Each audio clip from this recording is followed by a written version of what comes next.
item 2.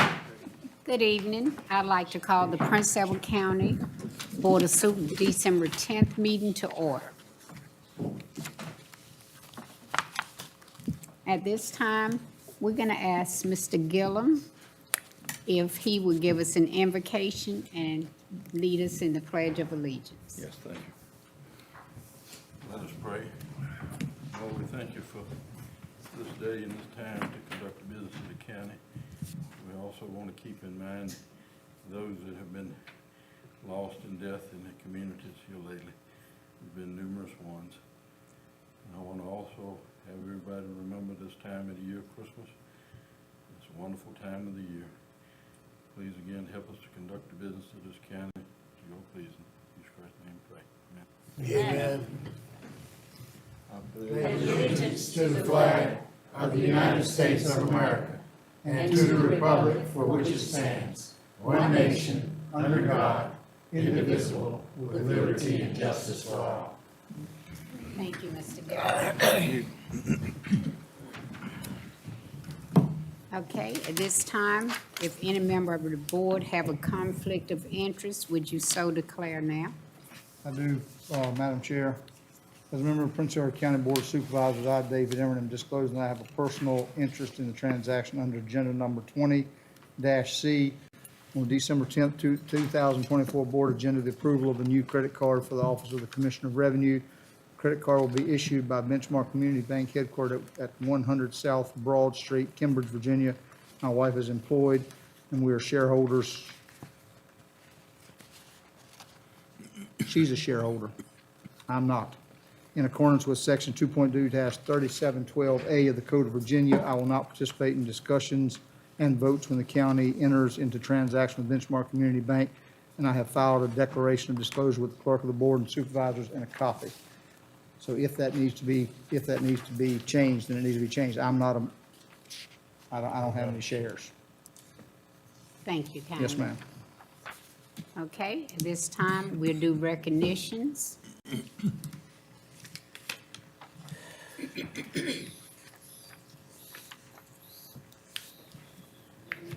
Yes.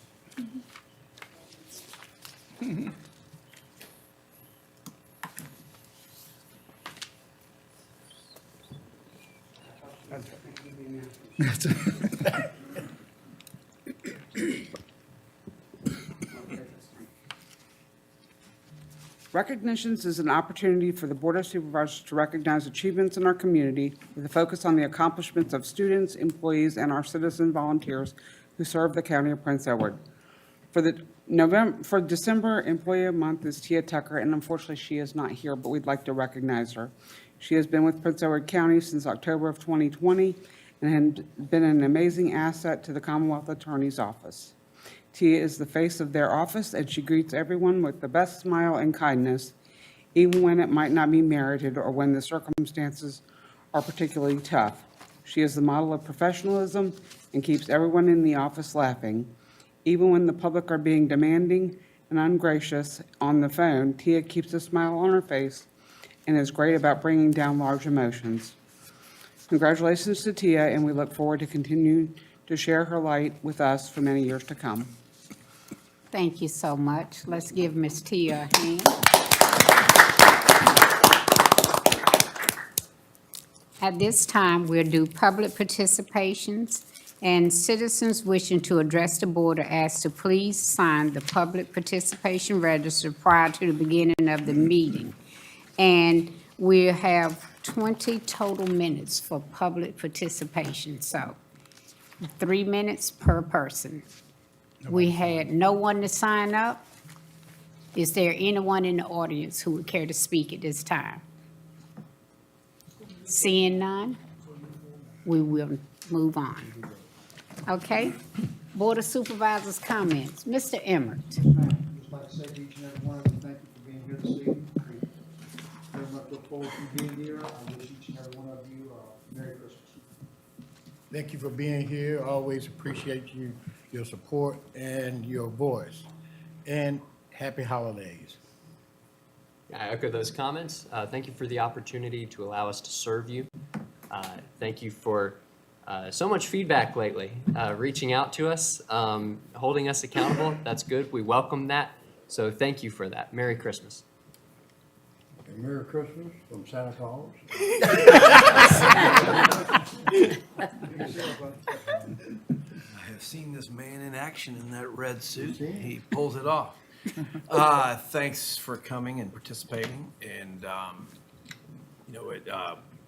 we heard Supervisor Gillum say it's a special time of year. Let's remember people in despair. It's maybe the toughest time of year for them. Try to reach out to our neighbors. Be good neighbors. Thank you.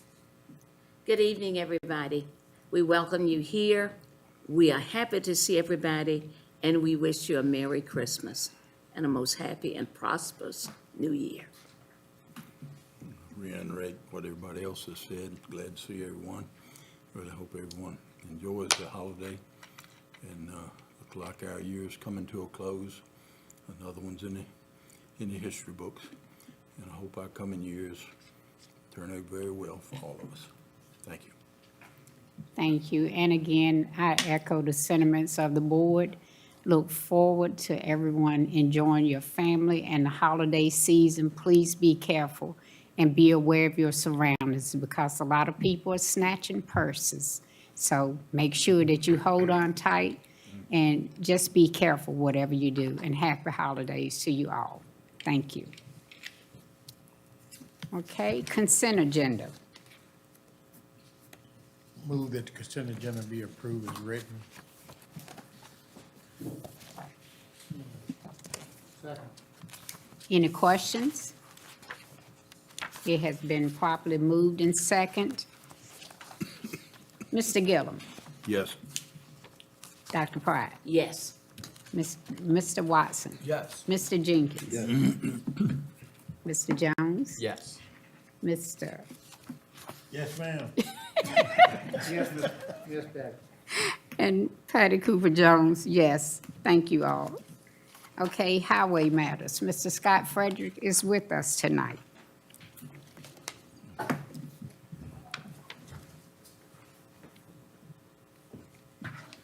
Good evening, Madam Chair, Board, evening. County Administrator. Thank you for having me tonight. I have a quick update on our road work.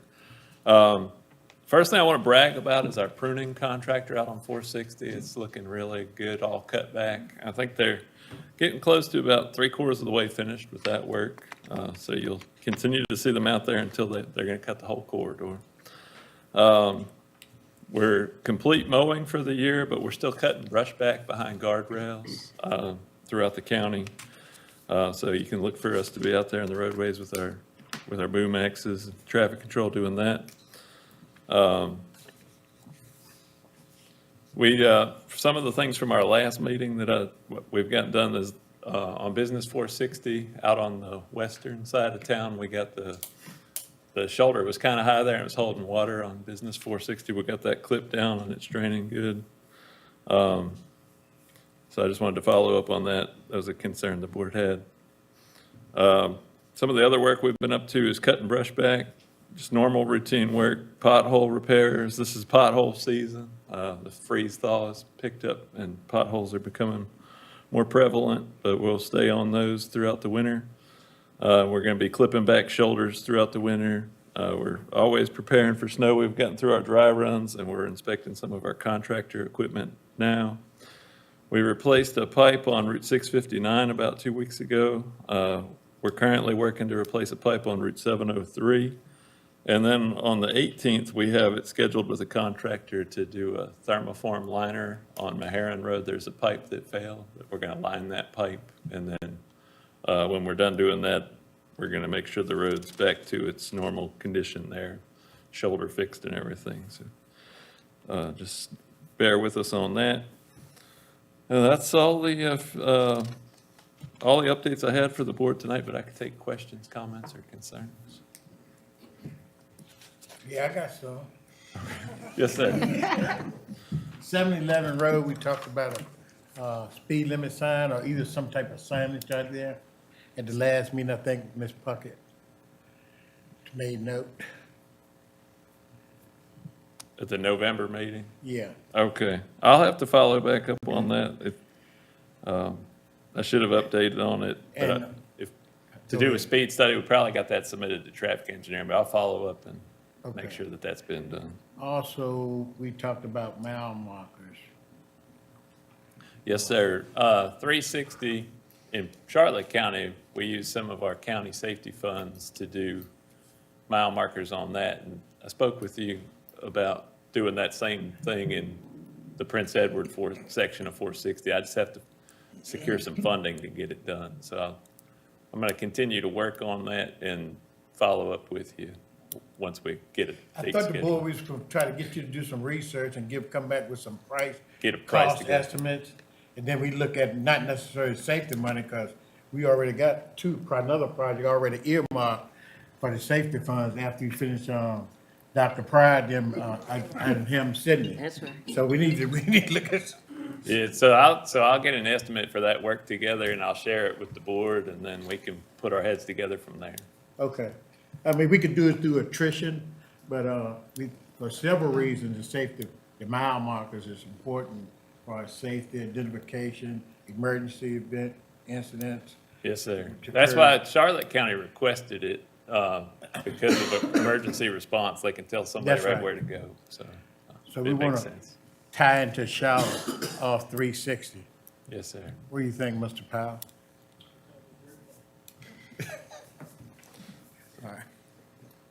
Madam Chair, I have a question if I Sure. can ask. Scott, on your 460 mowing work, did you pick up trash before, or is that coming after? Historically, I try to pick it up right after the holidays, because Okay. a lot of people take stuff to the landfill after the holidays. And a lot of stuff blows out of people's vehicles. So, we do pick up the big stuff before we mow, because we don't want to shred it up to a million pieces.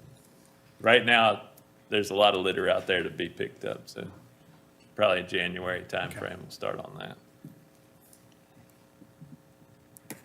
I have a question for you.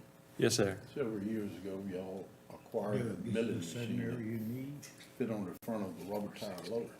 And it really worked good for fixing some of these bad places in the road. Do y'all still have that? We still have that. It's called a zipper. But yeah, we'll mill a small spot out and patch it back. So we still do have That that. looked like to me is a real nice thing to have to fix some of these places that were dipping in and cracking. Yeah, yes, sir. It is a good tool to have. Board members, if I may interject, please speak into the mic so that people in the audience can hear you, and it'll be recorded as well because she can't hear you.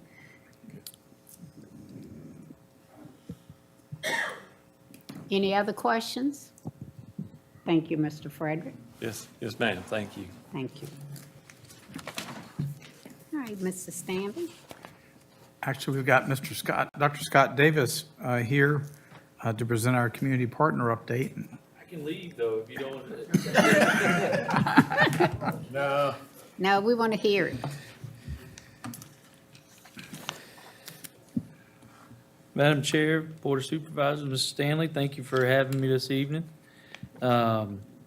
Just a few things some are follow-ups from the last time I was here and a few new things. We've recently worked with the county in 3 new businesses on connecting them to town water and sewer. Obviously, the 2 projects on 15 and then the processing plan. Dominion Energy in town on East 3rd Street is expanding and at their current location on East 3rd, and they're going to incorporate some land that's closer to Millwood and expand their operation. So they're going to be going through a conditional use permit process and a site plan review for that here in the near future. The developer that is working on the site of the former Ken's Car Coop, where that was located, they are filing for ENS and stormwater management permits so that they can begin their project. Ben Lapp is going to begin, he's filing also his it's approved. So that's been approved so that he can start his 30-plus single-family homes housing development off of Lane Street. We're waiting to receive bids on the upgrade to our wastewater treatment plant to convert from the chlorine, as I mentioned the last time I was here, to UV disinfection and cloth disc filtering. So hopefully that's, by the end of this month, we should be able to award that bid and move forward with that project. We're waiting for final plans for a restroom facility that'll be built out at Wilkes Lake near the splash pad area. So that playground and the splash pad will have restrooms, men and women, and there's some changing areas in there for people that are visiting. Developer is seeking a conditional use permit in a subdivision of the land on Perry Drive near Marywood Farms to develop some storage units. So that'll be going to the Planning Commission, I believe, this month. And we're progressing on exchanging water meters through our contract with ABM, and they're subcontracting that to Pedal Valve. So if you live in town, Mr. Watson, Ms. Cooper Jones, I think, Mr. Jones. Just on the outside. Yeah, that's true. You may not have town water and sewer. But they are, overall, this is part of our energy efficiency program. They're almost complete of approximately 2,800 total meters. We're down to 200 left to install. So that's a pretty good measure for the time they've been here. And then last but not least, look forward to Town Council and the Board of Supervisors being able to hold another joint meeting as we have in the past this coming January after the new year. And then that same month, I'm sure the county is the same as us. We're already back to looking at how we fund the next fiscal year begins in July. I'm open for any questions or comments. Yeah, quick question. Some people roam in my neighborhood talking about the fact that their company has been putting in new fiber optic cable. Is that a thing in town? Is that legit, or are these people, they're trying to sell you a different service of internet than what you currently have, and they claim that they've been putting in new cable in the town? So if they're going We've door gotten to, the secondhand on our little community Facebook group. so if they're going door to door, they should have a permit to do that. So let me know, give me some of those details after this. If that's the case, if they're going door to door, That's true, but I don't know who they are. they should have a solicitor's permit to do that. But I will say that probably for the last year, at least 6 months, there have been Brightspeed and Connects have either themselves or contractors upgrading some fiber or adding fiber to areas that may not have that in the town's utility right of way. Yeah. So they just have to put in a notice through 811, and they have to register that they're going to be working in that dedicated right of way. But as far as people soliciting their service is a whole different story. That's what they're doing.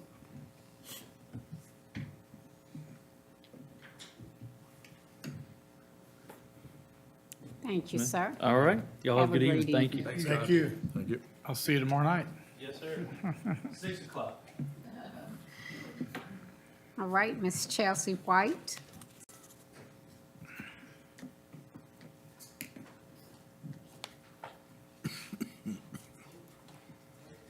Good evening. Good evening. Good evening.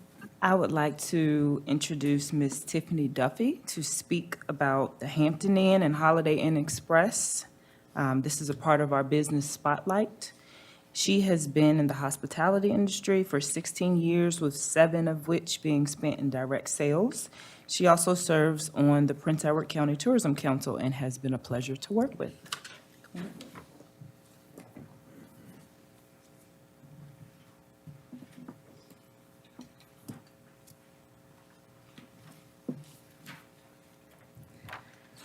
Good evening, everyone. Good evening. Thank you so much for the opportunity to speak with you all today. I'm Tiffany Duffy, and I'm the Director of Sales at the Hampton Inn and Holiday Inn right here in Farmville. It's a pleasure to be here, and I'm excited to share a little bit about what I do and how our hotels fit into the fabric of this community. As the Director of Sales, my job is all about building relationships, whether it's with contractors, the government, local businesses, event planners, or visitors who come to the area. I work closely with our teams to make sure we're not only providing great service, but also helping our guests have an experience they'll remember. When guests stay at our hotels, it's not just about a roof over their heads. It's about making them feel at home and showing them what makes our county such a special place.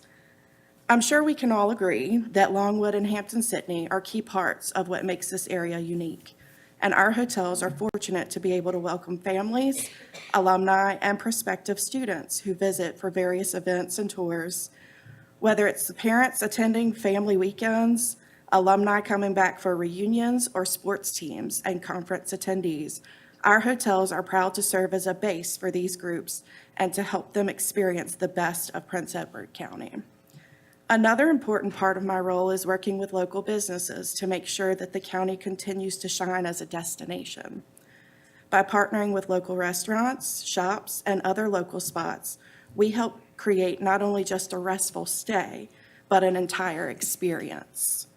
It's all about promoting the great things that we have here in the county, and it's exciting to be part of that process. I have to give a shout out to my teams working the front desk.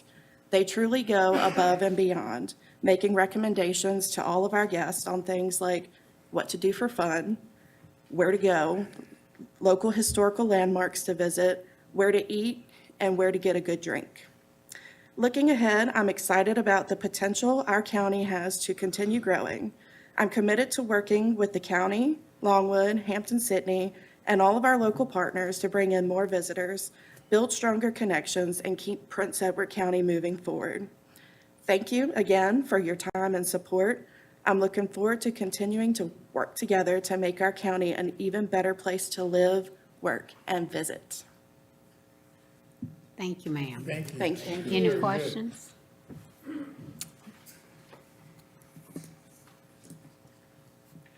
Okay, Sheriff Epps.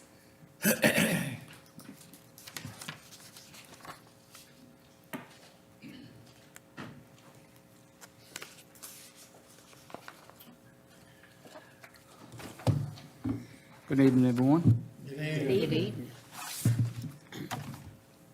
Madam Chair, members of the board, Santa Claus. Promise you I've been good this year. Good evening. Thank you for allowing me to speak before you at our last meeting of the 2024 season. First, I want to thank you all for your support for law enforcement and for public safety in general for Prince Edward County. You've been very generous in providing good tools and equipment for my agency and funds for overtime and part-time, and we thank you for that. I'm going to go over some numbers here. I'm going to be short and sweet, kind of like me, anyway. In 2024, we answered 8,837 calls for service. We served over 4,300 civil papers. We made hundreds of arrests, too many to mention, but including narcotics, domestic assaults, DUIs, just to name a few. We sat at the hospital with 31 ECOs and 44 TDOs. We made 81 transports, including mental health and extraditions. And we did all of this while being short-staffed. Not only have we been short-staffed in the field, but also in the courtroom and in dispatch.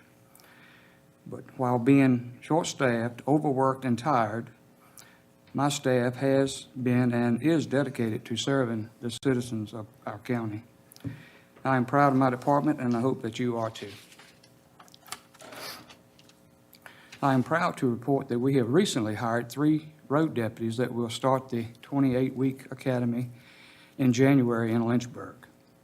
We have also interviewed some dispatchers and hope to hire 2 in the near future. I'm also proud to report that we have a new K-9 unit in our department. Deputy Peter Carter and K-9 Zena graduated last week from the Ventosa K-9 Training Facility in North Carolina. Zena is certified to track missing and wanted persons, also narcotic detection and article search. Deputy Carter and Zena joins Deputy J.R. Newman and K-9 SIG in our efforts to provide the best service for our citizens. Lastly, recently, Sergeant Michael Folks was awarded the DUI Award for the most DUI arrests in 2024 for Prince Edward County. Also, Deputy J.R. Newman and SIG was awarded Deputy of the Year for 2024, answering over 1,100 calls for service in Prince Edward County.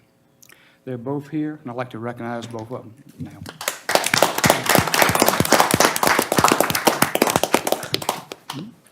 Again, thank you for your support. On behalf of the Prince Edward County Sheriff's Office, Merry Christmas and a Happy New Year to each and every one of you and your families. Anyone have any questions of me?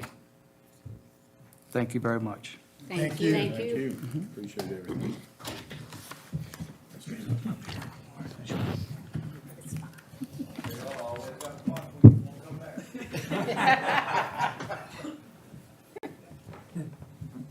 Come on, Sheriff, you can be the rose between two thorns.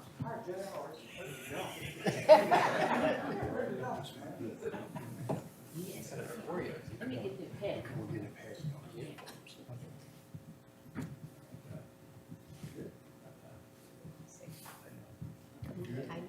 Get it started?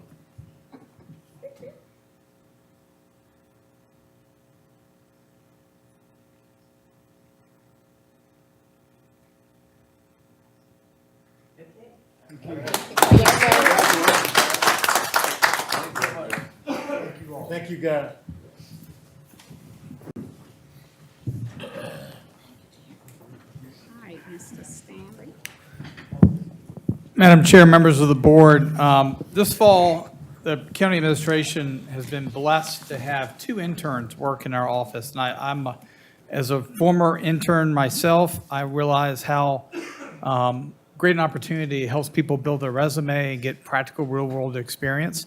It's always great to have the degree to go with it, but when you can have those experiences to put on your resume, it really helps set you apart between yourself and other candidates when you're looking for a job.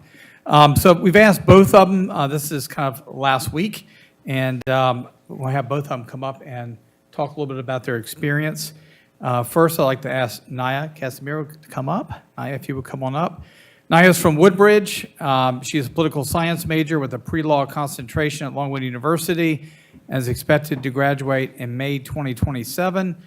She seems to thrive in fast-paced environments. She has strong communication skills and a driven mindset. And I'm really pleased that she's going to work with us some in the spring as well. But Naya, welcome. Good evening, Board, Madam Chair. Good evening. As Mr. Stanley said, my name is Naya Casimiro, and I am a sophomore at Longwood University and had the opportunity to be an intern for the County Administrator's Office this fall. I wanted to use this time to briefly discuss my experience as an intern for the County Administrator's Office, as well as make a suggestion based upon a project that I worked on during my internship. As an intern, I was able to attend various project-based meetings, thanks to Mr. Stanley, as well as complete projects involving research on the county and organization-based projects as well, some of which included organizing invoices, fiscal years 19 through 22, distinguishing contracts within files, physically relocating files, and scanning documents through Laserfish to put them into electronic files, which will help people access them easier instead of going through the physical files. One concept that remained consistent throughout my 4 months here as an intern is the need to attract people to Prince Edward County. And from the moment of my interview for the internship, I was asked what would bring students back to the county once they graduate. And my answer to that is informing them, educating them on what a great county this is. So that leads me to my project, which was a community profile. And this community profile is just a quick read on what Prince Edward County has to offer, attributes, our offerings, and basically I included the location of Prince Edward County, the vision, A little description of the county government. There's a few numbers. We have tax rates, budgetary expenditures, local revenue. I also talked about the education, public education, highlighted that we are a two-college town, and touched on economic development, and I believe most importantly, the parks and recreation.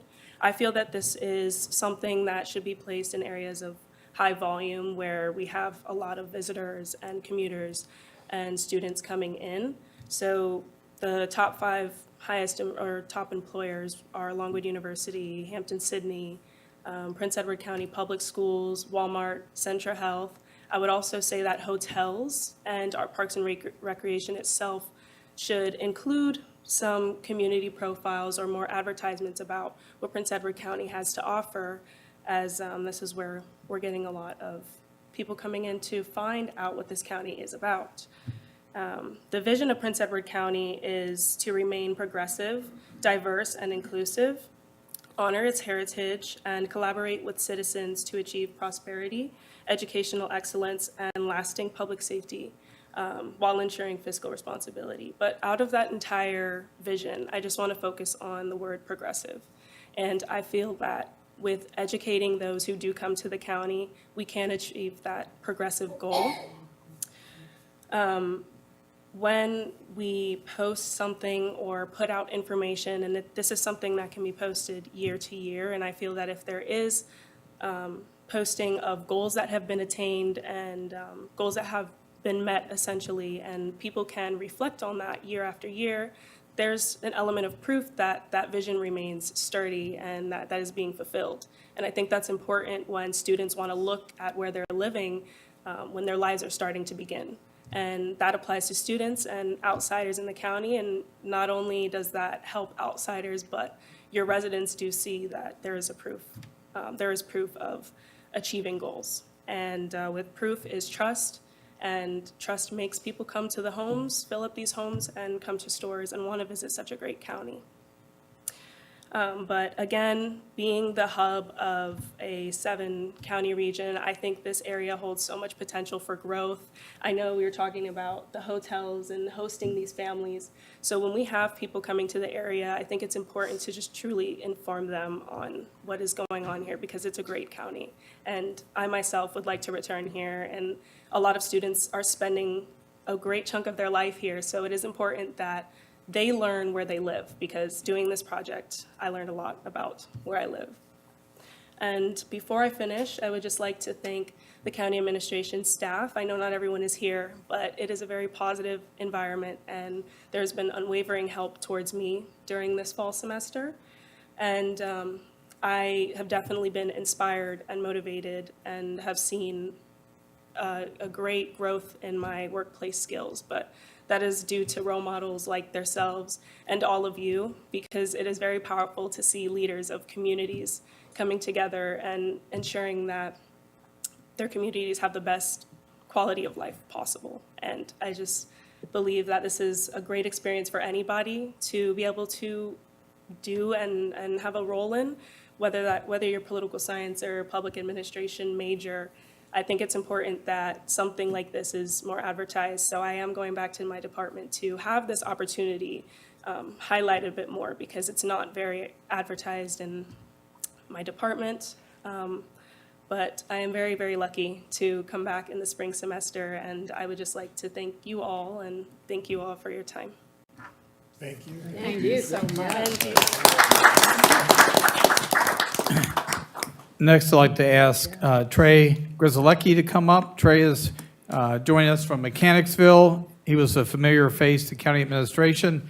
He previously has worked successfully with the county of the past 3 years while organizing the yearly Alpha Sigma Pi pig roast. He plans to graduate from Longwood in May of 2025 with a Bachelor of Science in Economics and a Business Economics concentration. Trey. Yes, sir. Thank you very much, Doug. Good evening, members of the board. My name is Trey Grizalecki, and I'm a senior economics major at Longwood University. I'd like to start by saying thank you to the Prince Edward County Administrator's Office for giving me the chance to intern with them this fall semester. The role of community development intern provided me with valuable knowledge about the functions of local government and the role they play in serving the community. The work I've done here for them has been a great experience, and I'm truly grateful for this opportunity that was given to me. Some of the projects I worked on included organizing the county plans of different properties across Prince Edward County, cleaning up the county website, going through supervisors' books to find agreements made between Prince Edward County and the town of Farmville, and working with planning and zoning and utilizing GIS for other projects. Starting with the county county plan storage project, I organized and itemized the physical copies of different site plans to see which copies should be kept for future use. These county plans helped lay out what the projects were doing to the property, whether it was building/renovating a building or putting pipes under the ground.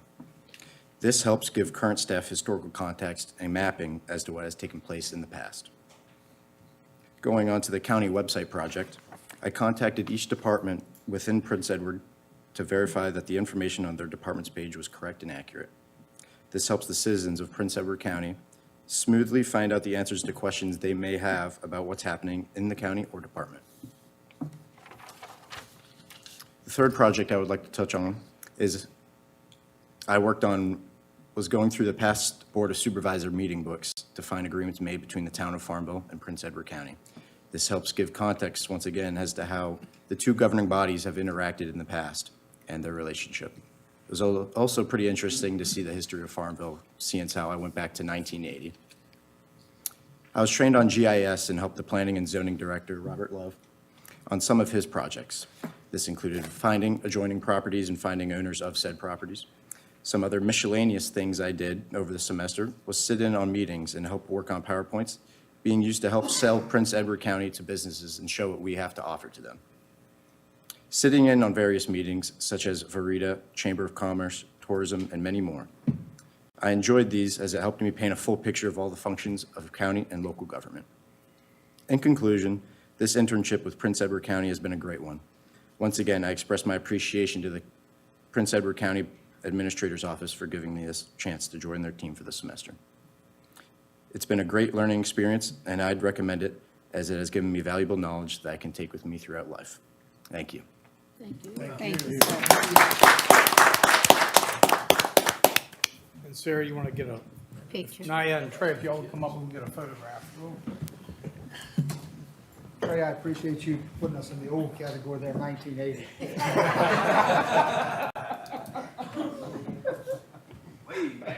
Way back machine. Yeah, wasn't that long ago.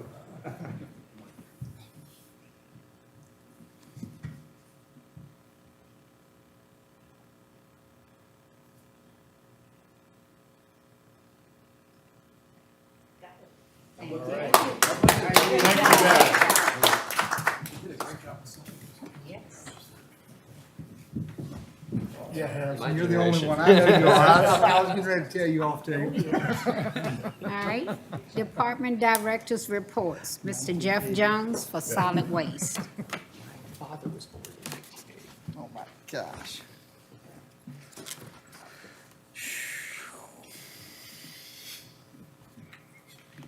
Kids. Good evening, Madam Chair, board members. Good evening.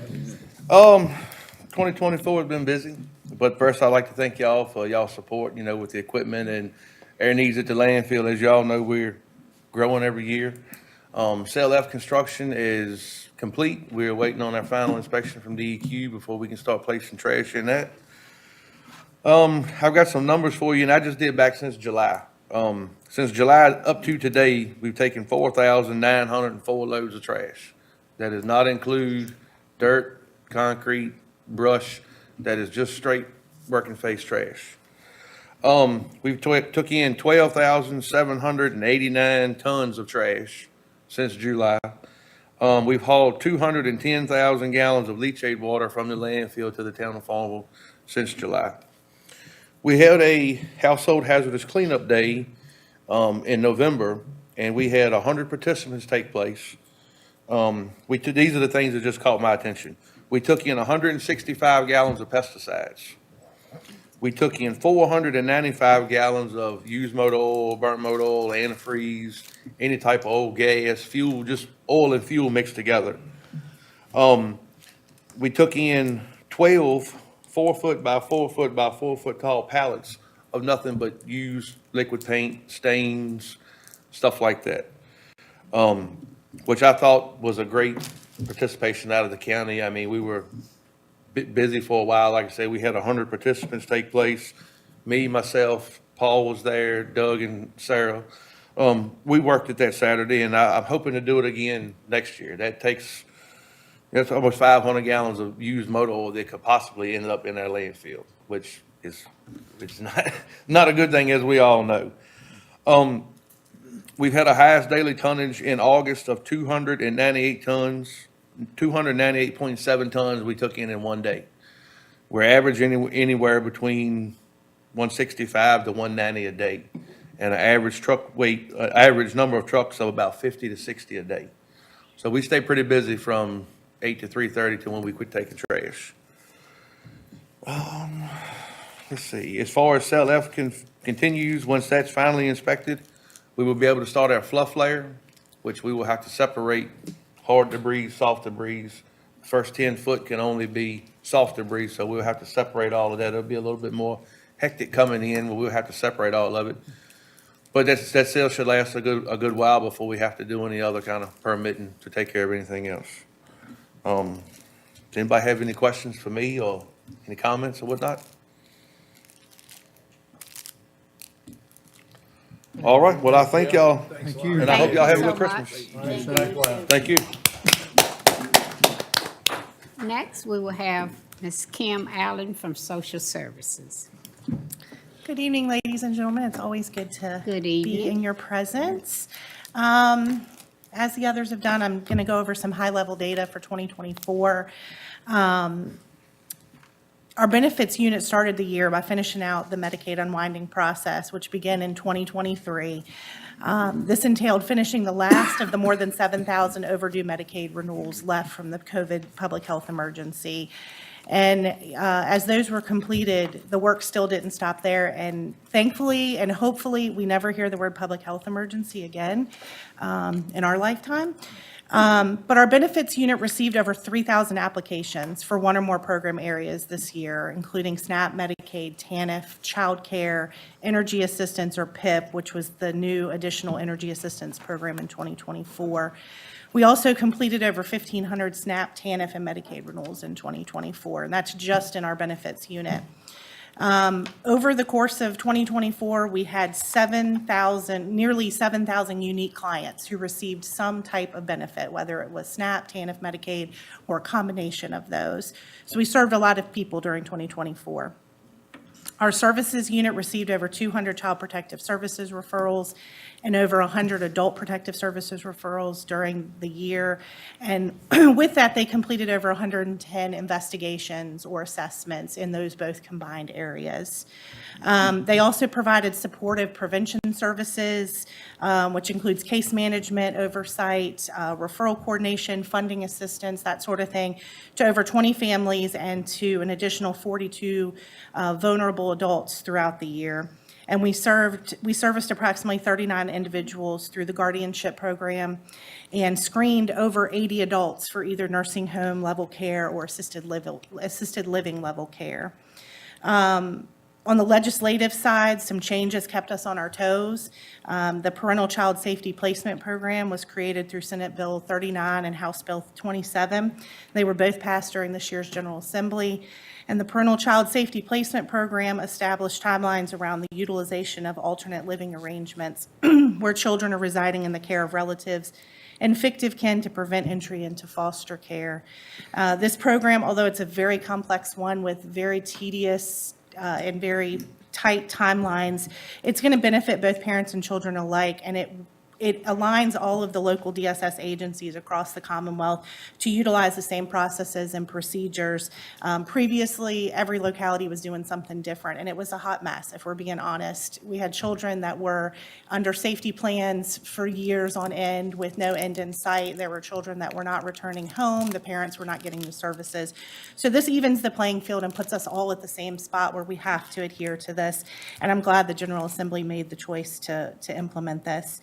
The state really made a push this year to ensure that all of us are also promoting a kin-first culture in our agencies, and by continuing our practice of seeking relatives and engaging them early on in our investigations and our assessments and in our preventative cases. We're utilizing family partnership meetings to develop those safety and service plans. I think we have the tools now to bolster our efforts and contribute to more positive outcomes with these families and the children that we serve. Additionally, our services staff all became certified in motivational interviewing. Motivational interviewing is an evidence-based approach utilized to help people overcome their ambivalence to change. This was an 11-week course that each of them were required to take. It took about a half a day for 11 straight weeks. There's a certification process where they have to submit an interview, and it is graded and it is critiqued. And so all of them went through that and passed with flying colors. So we're proud that we have that, and that potentially will allow us to draw down some federal dollars, Title IV federal dollars in some of our cases. And then looking at our administration side, we're at the midway point of this fiscal year, and we're on track once again to see some significant staff and operating expense savings. We've had a significant amount of vacancy savings this year. I was hopeful that 25 was going to start off great, that we were going to have full staff, but that's not the case. We still have vacancies, and I think, as Sheriff Epps said, we've done a lot of these services and these applications very shorthanded. But I will say we are unlike many local DSSs. We're getting applications regularly for our positions. We're filling them. And the last group of hires have been a wonderful addition to our agency. So I'm hopeful that sometime in 2025, we'll be able to say we're fully staffed once again. And as we look into 2025, we know the work isn't going to slow. We know we're going to have ample opportunities to interact with the public and to provide them the needed benefits and services that they deserve. With the change in leadership at the federal level, though, we don't know what that's going to look like. We know it's going to trickle down in some way, shape, or form, but we don't know what that means for us, what it means for our clients. There's a lot of uncertainty surrounding that and what programs and services will be increased or will be cut. So as we wait and see, we just continue to work. And I thank each of you guys for your continued support. And I wish all of you guys a safe and happy holiday season. And I'm open to questions if anybody has any. Just say thanks for the effort. Thank you. Thank you. That's heroic work. Thank you. Thank you. Merry Christmas. At this time, we'll have Mr. Robert Love with Planning and Community Development. Madam Chair, members of the board, proud to keep you happy to come tonight with some good numbers. We've had a really busy year in community development. I know you've been previously addressed by Mr. Philip Moore, so I won't get into building code numbers and those things. Just wanted to, I've started my end of the year report that the Planning Commission will bring to you, so you'll get some of the detailed numbers later in that report after we finalize that. But after the Planning Commission meets next week, we will have heard 9 special use permits, things like the elevated water tank, 3 solar sites, short-term tourist rental on the Hampton-Sydney campus, the Hampton-Sydney master plan, special use permit update, which is going to make that a full-featured site. I'm working with them now on stormwater permitting, which is the last step before they break ground. One thing coming up next week at the Planning Commission, the Dunnington Mansion Foundation is putting in an application to have that as a wedding and event center. And then we have a large solar facility with a battery array coming to the Planning Commission next week. We had one zoning amendment considered, and that was to allow 2 signs on corner lots. You'll see those signs going up shortly on the Wawa site and then the Harbor Freight site. To date, right now, I've done 172 zoning permits, and that's a mix. That's additions, renovations, new homes, commercial stuff, signage. Just give you a little context, the first year I came was 146. We increased, last year was kind of like a peak at 211.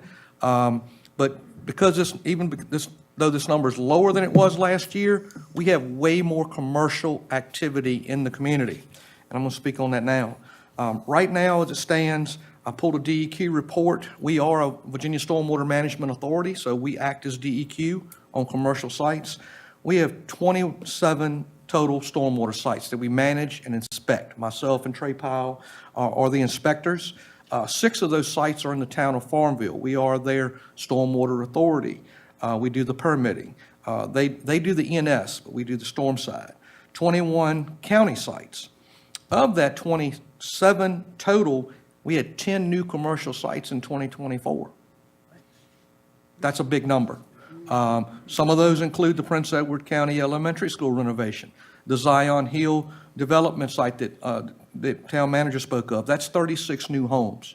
The other one is the TRED OZ LLC. That's called Granite Falls subdivision, which will go under construction probably early part of the year. That's 56 new home lots that wrap around the fairgrounds. That's a significant number of new home lots that are occurring in our community. The one where Ben Henry Construction's doing, they're extending water sewer. The one with TRED OZ LLC, they're building 2 new state roads with stub outs for these subdivisions. That type of industry and that type of residential development that's occurring in your community says this is a thriving, growing, vibrant community. I am very proud of that. I would like to thank this board from the previous budget cycle of allowing us to seek to get a permit technician. I'm very happy to say we were able to hire a certified permit technician with 17 years of experience that has improved things in our office. I was once a customer here with the Prospect Dollar General and the Green Bay Dollar General. So I had a very good context when I interviewed on what was lacking in the customer service experience. And I wasn't knocking the current staff, but I identified the things that were lacking. We're still working on e-government, trying to do an e-permitting package with the building code office. They are using it. I'm in implementation right now with their permit tech, working with the vendor. This has been our first year of having GIS. It's getting better. It's getting more accurate. People are using it. People love it. I'm a firm believer, if you give the power to the people, you give them tools and resources, they will come. The more we do to put ourselves out there, more transparency in permitting, ease of permitting, expedited permits, it will create these results. And I feel like we're going to have much, much more coming next year. I feel we'll have at least 10 stormwater permits based on things I already know about that are occurring in the county and stuff the town's talking about. Like that Dominion project, we'll be doing stormwater inspections on that. So I'll be glad to answer any questions, but I just want to thank this board for the support of community development. We're trying to grow this with a team approach, something that everybody can be proud of and something that a lot of folks call us. When they call me, they are coming to this community or looking to come to this community. A lot of times I'll pass them off to Chelsea with the IDA, but I just see, I've had a lot more calls this year than last year, just from people interested in our community. And I have nothing but positive things to say. It's one of the best places I've ever worked in my life. Good. Thank you, Very sir. good. Good job. All right, Ms. Cheryl Stimpson, Finance Department.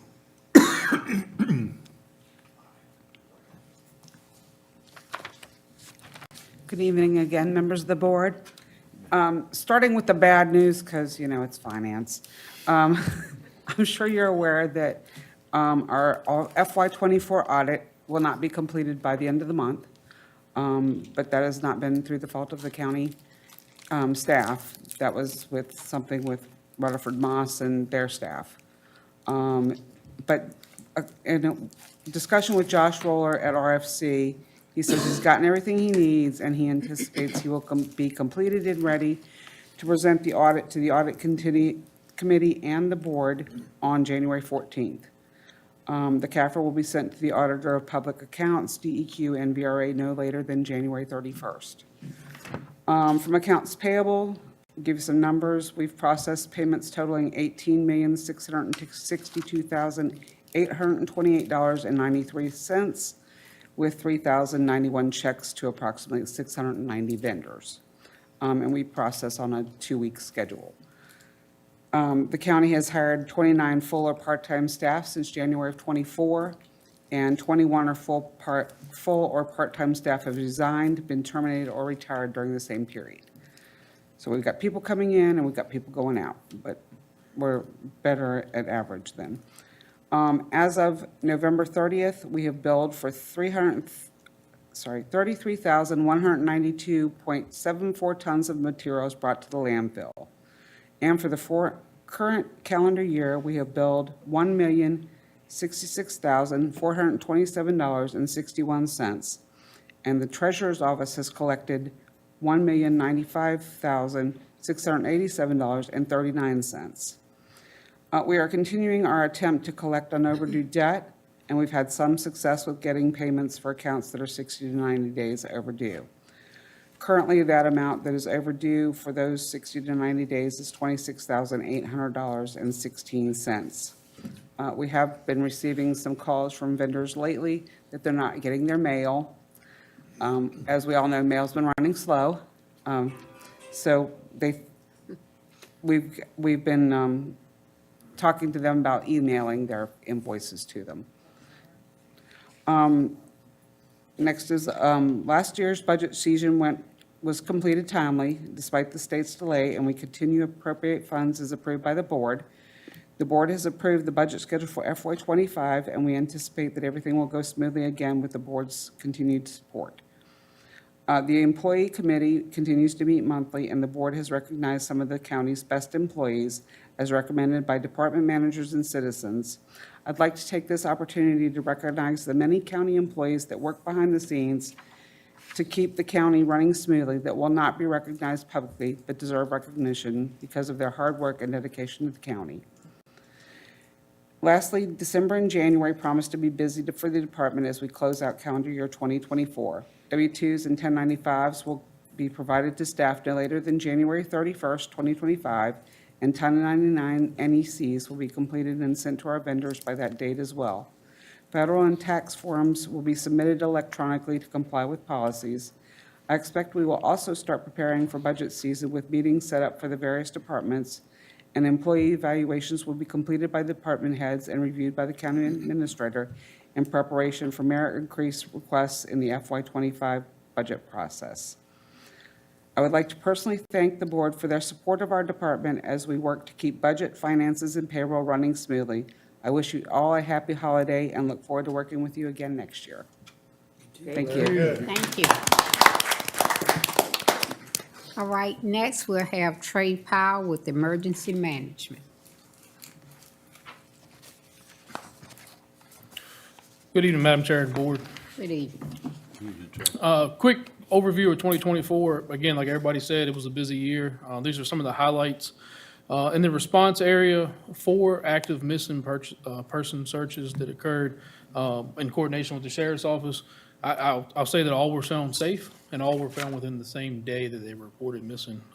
I contribute that to the relationship with the Sheriff's Office, the deputies and the sheriff getting notifications put out early. I usually am notified within 5 or 10 minutes of something actually getting reported to the Sheriff's Office, so I can kind of make plans to come out and help them and do what we need to do. Again, all successful finds. I know there were some other incidents that mitigated themselves prior to arrival. On the drone side of things, 6 drone requests that were outside of missing persons. 2 for the Sheriff's Office, did some crime scene photos, all, within legal limits of taking photos for them for documentation. Farmville PD requested it 3 times for some active pursuits of suspects that hit ran, felons, stuff like that.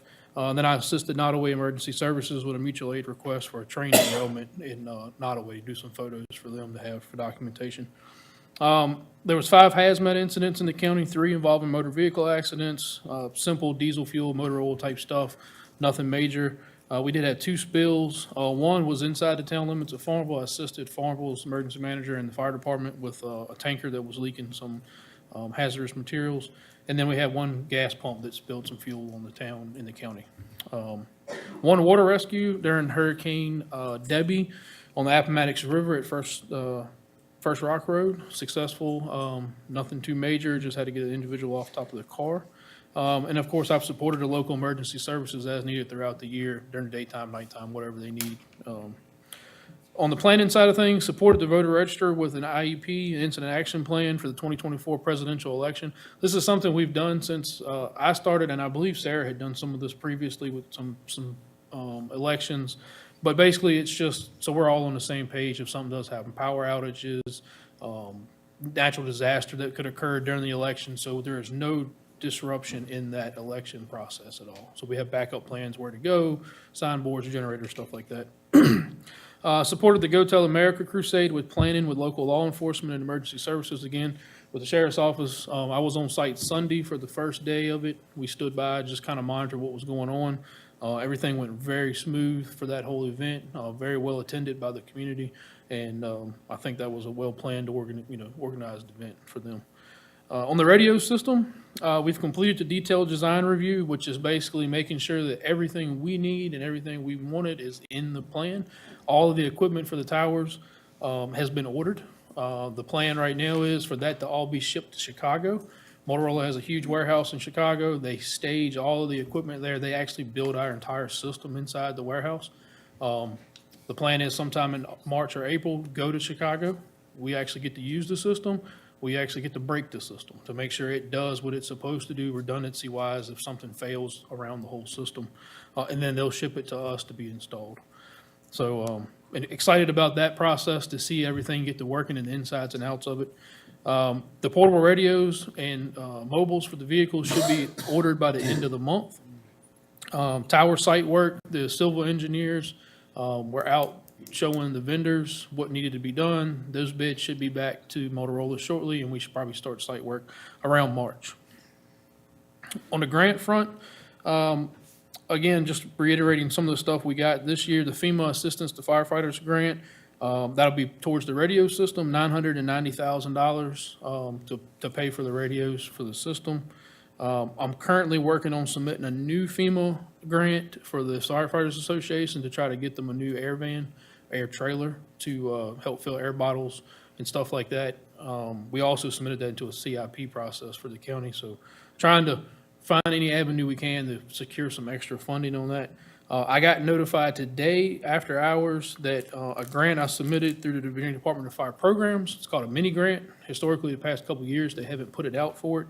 I had applied for that for the air trailer also. We're in phase 2 of that. I've got another form to fill out, and hopefully we'll be awarded that to help pay on toward that air trailer. That's a $30,000 grant. Weather-related, hurricane season's ended. We didn't have any major incidents. We had some roads flood. We had one washout in Prospect. VDOT took care of that pretty quickly. Winter weather's here. We've begun sharing messages on Facebook about preparedness. Make sure you got some warm stuff, food, shelf-stable, of that nature. Animal shelter's also been sharing out some stuff here lately about sheltering your animals and not leaving them outside.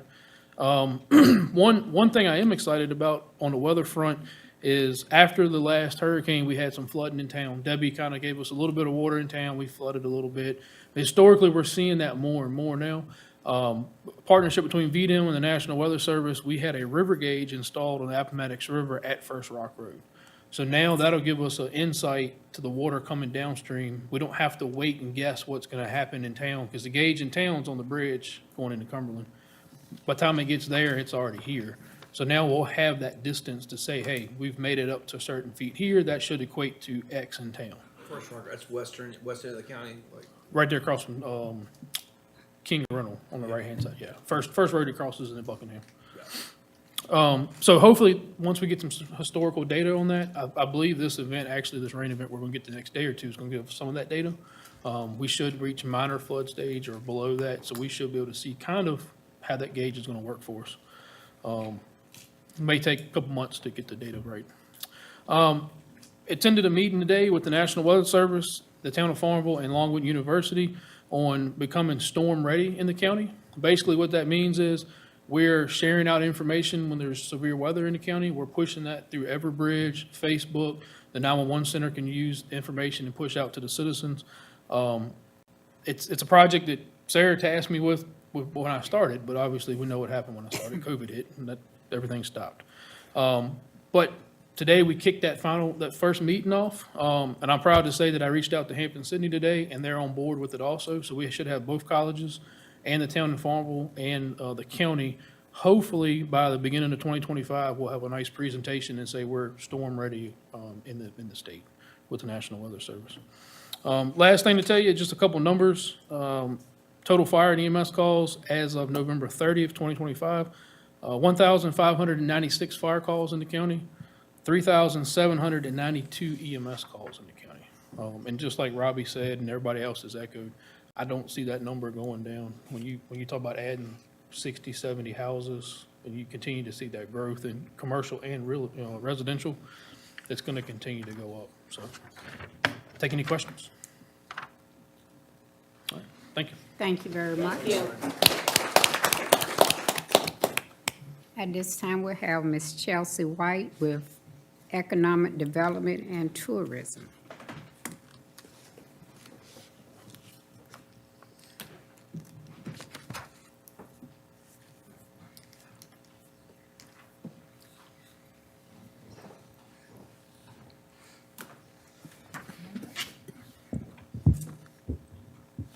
Good evening again. Good evening. Thank you for your time, and on the handout that I thank Ms. Elam Puckett for passing out for me, I've provided some highlights. And so, of course, this is for 2024, and then also looking ahead to 2025. So 2024 has been a year of getting the department up to date on administrative tasks, processes, and updating marketing materials. I've been working with other departments to make sure that we're up to date on fulfilling reporting and financial obligations that are required for various grants that we have for economic development and tourism. That also includes remittances, grant reports, performance agreements, bond payment invoices, and things like that, also on behalf of the IDA. Staff has continued updating the enterprise zone marketing materials as well, including the brochure, which, I don't know has ever been updated. And I believe the enterprise zones started in maybe 2008, 2009. So that's a pretty big deal, and we're excited to, take that on. The DHCD enterprise zone renewal request was accepted this year, so we went through the process of me applying and submitting that application, and there was legislative changes that happened too that made that possible. So we're really excited that that has happened, with the zone being extended, with the expiration date being December 31st, 2033. And so, as you know, the enterprise zone is a major marketing tool that we use to attract projects and retain industry in the county. So that was exciting news. Interest in sites in the county has picked up significantly, so I think that's continuing on with the theme that my colleagues before mentioned. But these are sites that are specific to industrial and commercial development. And we've had the most site visits, I would say, since I arrived here in 2021. Engineering design for infrastructure at the HIT Park is also progressing.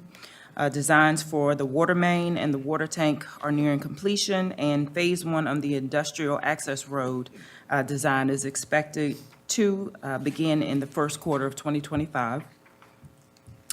The consultants that we're using, RKG Associates, is completing the draft plan and the economic development implementation strategy for our strategic economic development plan, and we'll submit that for review this month. So we're looking forward to seeing that. Recommendations will be reviewed with the Plan Advisory Committee, which is made up of local economic development partners and stakeholders, in January of 2025. Economic development and marketing materials, as I mentioned, are being updated, which includes the Prince Edward County Business Park layout map. And that has been updated to reflect recently sold lots within the park. This layout is on our website, and it's also provided as a handout when meeting with prospects. And it's also posted on several signs on available properties at the park, which include at the business park, which also will need to be updated in 2025. So looking forward to getting that done. Also, I'd just like to mention regarding regional economic development, after a couple of years of planning, the Regional Economic Development Organization, has been implemented with the CRC leading the effort. It's been named Virginia's Heartland Regional Economic Development Alliance and will represent the county along with Buckingham, Charlotte, Cumberland, Lunenburg, and Nottoway. The hiring process is ongoing for an executive director for the organization, and we're looking forward to working with this person in the new year. Their office, thankfully, will actually be located in our locality here in town at the Seed Innovation Hub. And the role will involve fostering dynamic relationships between private businesses, community stakeholders, and government entities to create an environment ripe for business, retention, expansion, and new ventures in the region. So now regarding tourism, as compared to last year through November, visitation at the Visitor Center has increased with over 150 more visitors as compared to last November, the end of last November. The Visitor Center was revamped this year with a fresh new look, including new flooring, furniture, and as well as the addition of PEC branded items with our new logo. The Prince Edward County Tourism Marketing Plan was finalized just recently and presented to staff for review. A stakeholder meeting was held to get input from community partners and relevant collaborators, and we're looking forward to implementing that plan in 2025. This year, staff implemented new marketing materials to help draw tourists to the county, including a new website, flyer, and portable pop-up banners to help showcase local vendors and promote the county as a wedding destination. Also, new rack card brochures, which is what I passed out to you.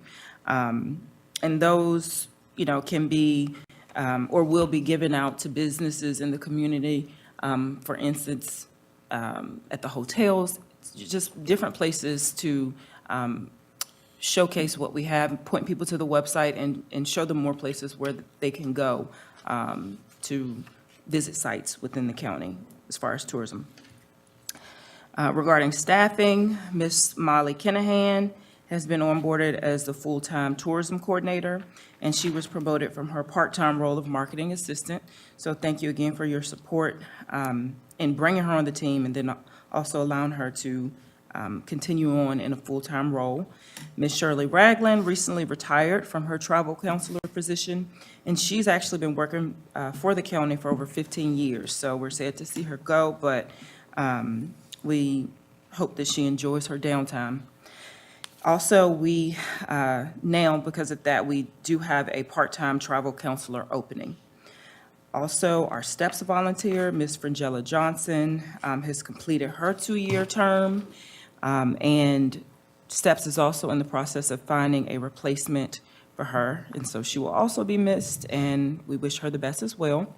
The new VA 250 exhibit is nearing completion. So installation, it was delayed due to materials being on back order. A grand opening for the exhibit is being planned for the beginning of 2025, so we're excited about that. The wayfinding signage project is ongoing, and we're looking forward to progressing with that project in 2025 as well. And thank you for all of your support and your time this evening, and I'll try to answer any questions that you might have. Thank you, ma'am.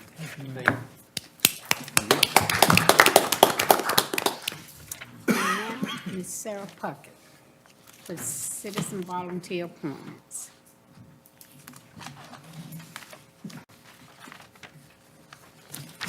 While she's coming, I heard Chelsea talk about the Connects deal. Of course, they've been sold to another company.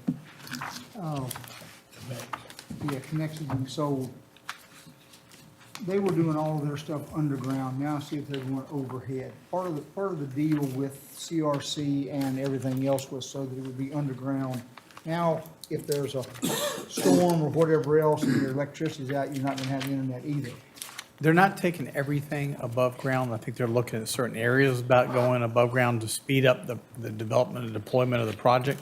We've asked for maps and stuff, haven't been, given an identification of areas, but I think in the more rural sections. But you're right, when you have a snow or ice storm, you may lose power, but you may have a generator. You could still have internet service. So we actually brought that up at our call last month, and waiting to see kind of to what extent, like Chelsea, they were going to provide to us as far as how much. But yeah, I think that's the change in ownership, and I'll say different philosophy than Jim had. But anything you want to add to that, Chelsea?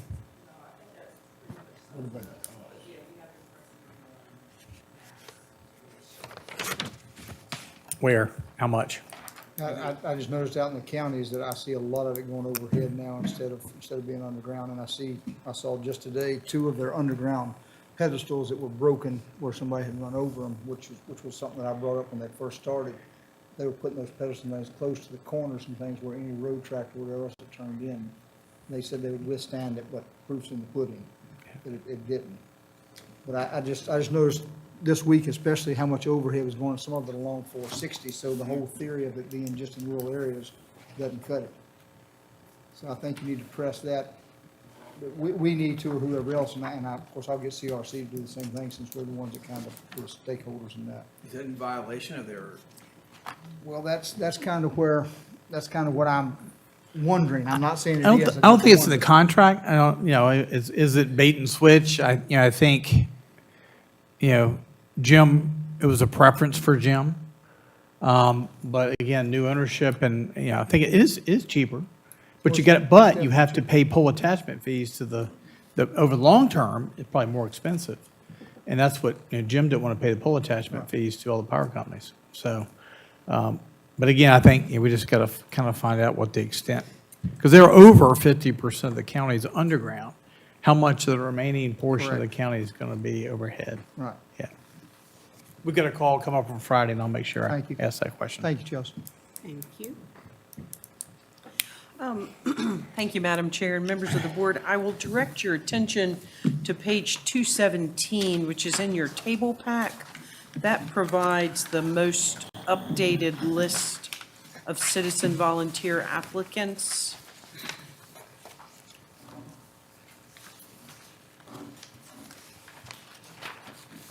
So you will note that the county did not receive any applications for the position on the Board of Zoning Appeals. So we will continue to recruit for that and bring applications back to the board in January or February. For the Planning Commission, you received 2 applications for 2 vacancies. And then for the County Tourism Council, let's see. While you're on that, Received. is our number of vacancies, is it supposed to be 8 or is it 5 to 9? Because in our hard packet, it says 8, and on here, we say 5 to 9. So the 8 is what the board had filled previously. We checked the bylaws, and the bylaws actually say 5 to 9. Okay. So that was hence one of the updates that we wanted to provide. And so you have more than enough applicants there. And then for Crossroads Community Services Board, you have the one applicant, the incumbent, reapplying. Happy to answer any questions. I will say the Personnel Committee reviewed the applicants for the Tourism Commission. I don't know, Madam Chair, if y'all want to make a recommended slate, but I know you reviewed those, looking at really where we had duplication of individuals, to make sure we had as much coverage as we could. Myself and the Personnel Committee would like to make a recommended slate. Chris Conkright, Sandy Cook, Tiffany Duffy, Daniel Jordan, Richard McClintock, Ann Tyler Pollock, Jacob Romaine, Mark Smith, and Kanan Townsend.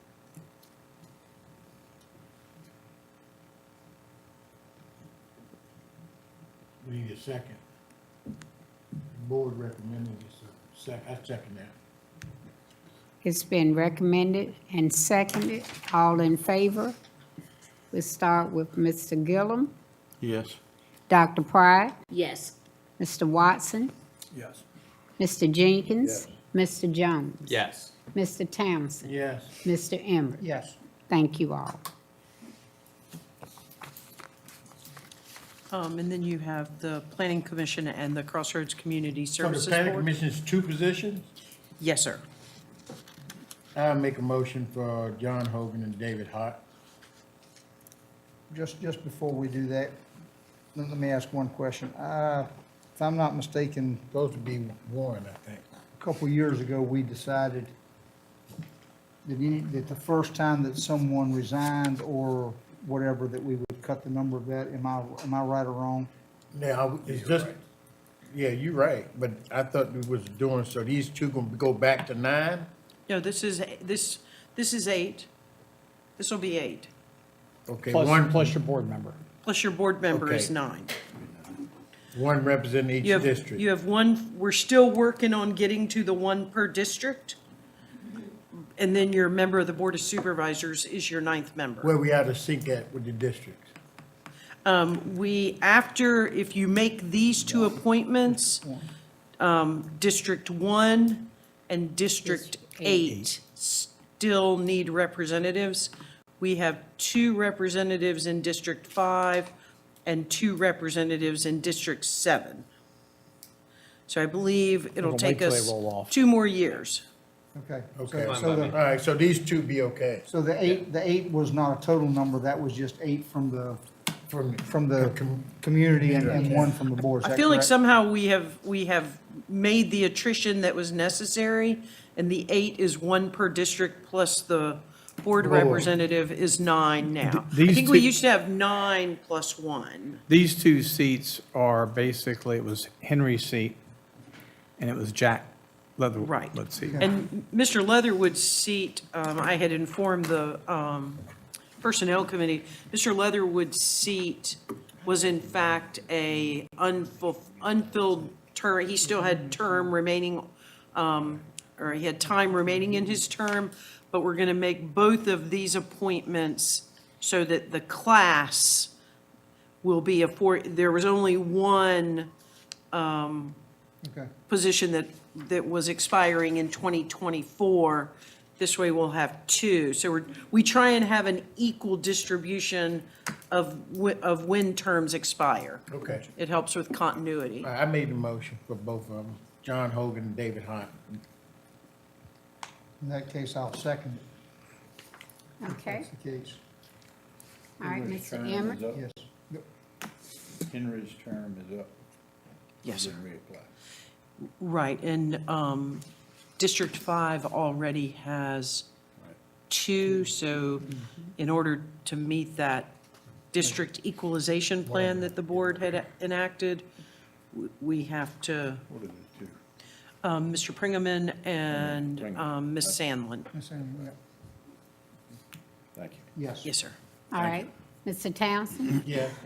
Mr. Jones? Mr. Jenkins? Yes. Mr. Watson? Yes. Dr. Pride? Yes. Mr. Gillum? Yes. Patty Cooper Jones, yes. Thank you. And then you have 1 applicant for Crossroads Community Services Board. So moved. Second. All right, it's been moved in second for Ms. Bernetta Watkins, Mr. Gillum, Yes. Dr. Pride, Yes. Mr. Watson. Mr. Jenkins. Mr. Jones. Yes. Mr. Townsend. Yes. Mr. Emmett. Yes. Patty Cooper Jones, yes. Thank you. And on page 77, back in your board pack, the Animal Control MOU with Cumberland, we find that this MOU is no longer necessary, so we would ask the board to table it and pass over it on your agenda. That's a good thing. Tabled and, I move the board table the MOU pending further discussion. okay. Second.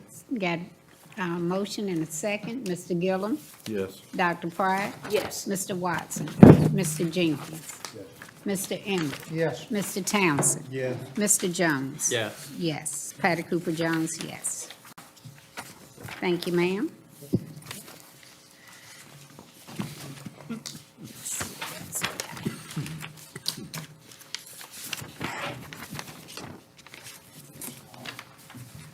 Mr. Powell? Board, number 17 on your agenda tonight is the Emergency Services Response Plan. This is a second part to something we did 2 months ago with Farmville Fire Department, when we authorized them to act outside in the county limits of their fire district for first responder services. Historically, the county has had a resolution on file as their response plan.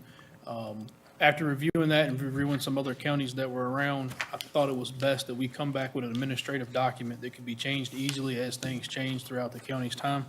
So attached for the board consideration is a countywide emergency service response plan, which encompasses both fire response and EMS response. The plan was presented to the Prince Edward Area Firefighters Association at its November meeting, and the membership of the association endorsed the plan unanimously. The purpose of this document is to provide the necessary basis for coordination of emergency response in Prince Edward County.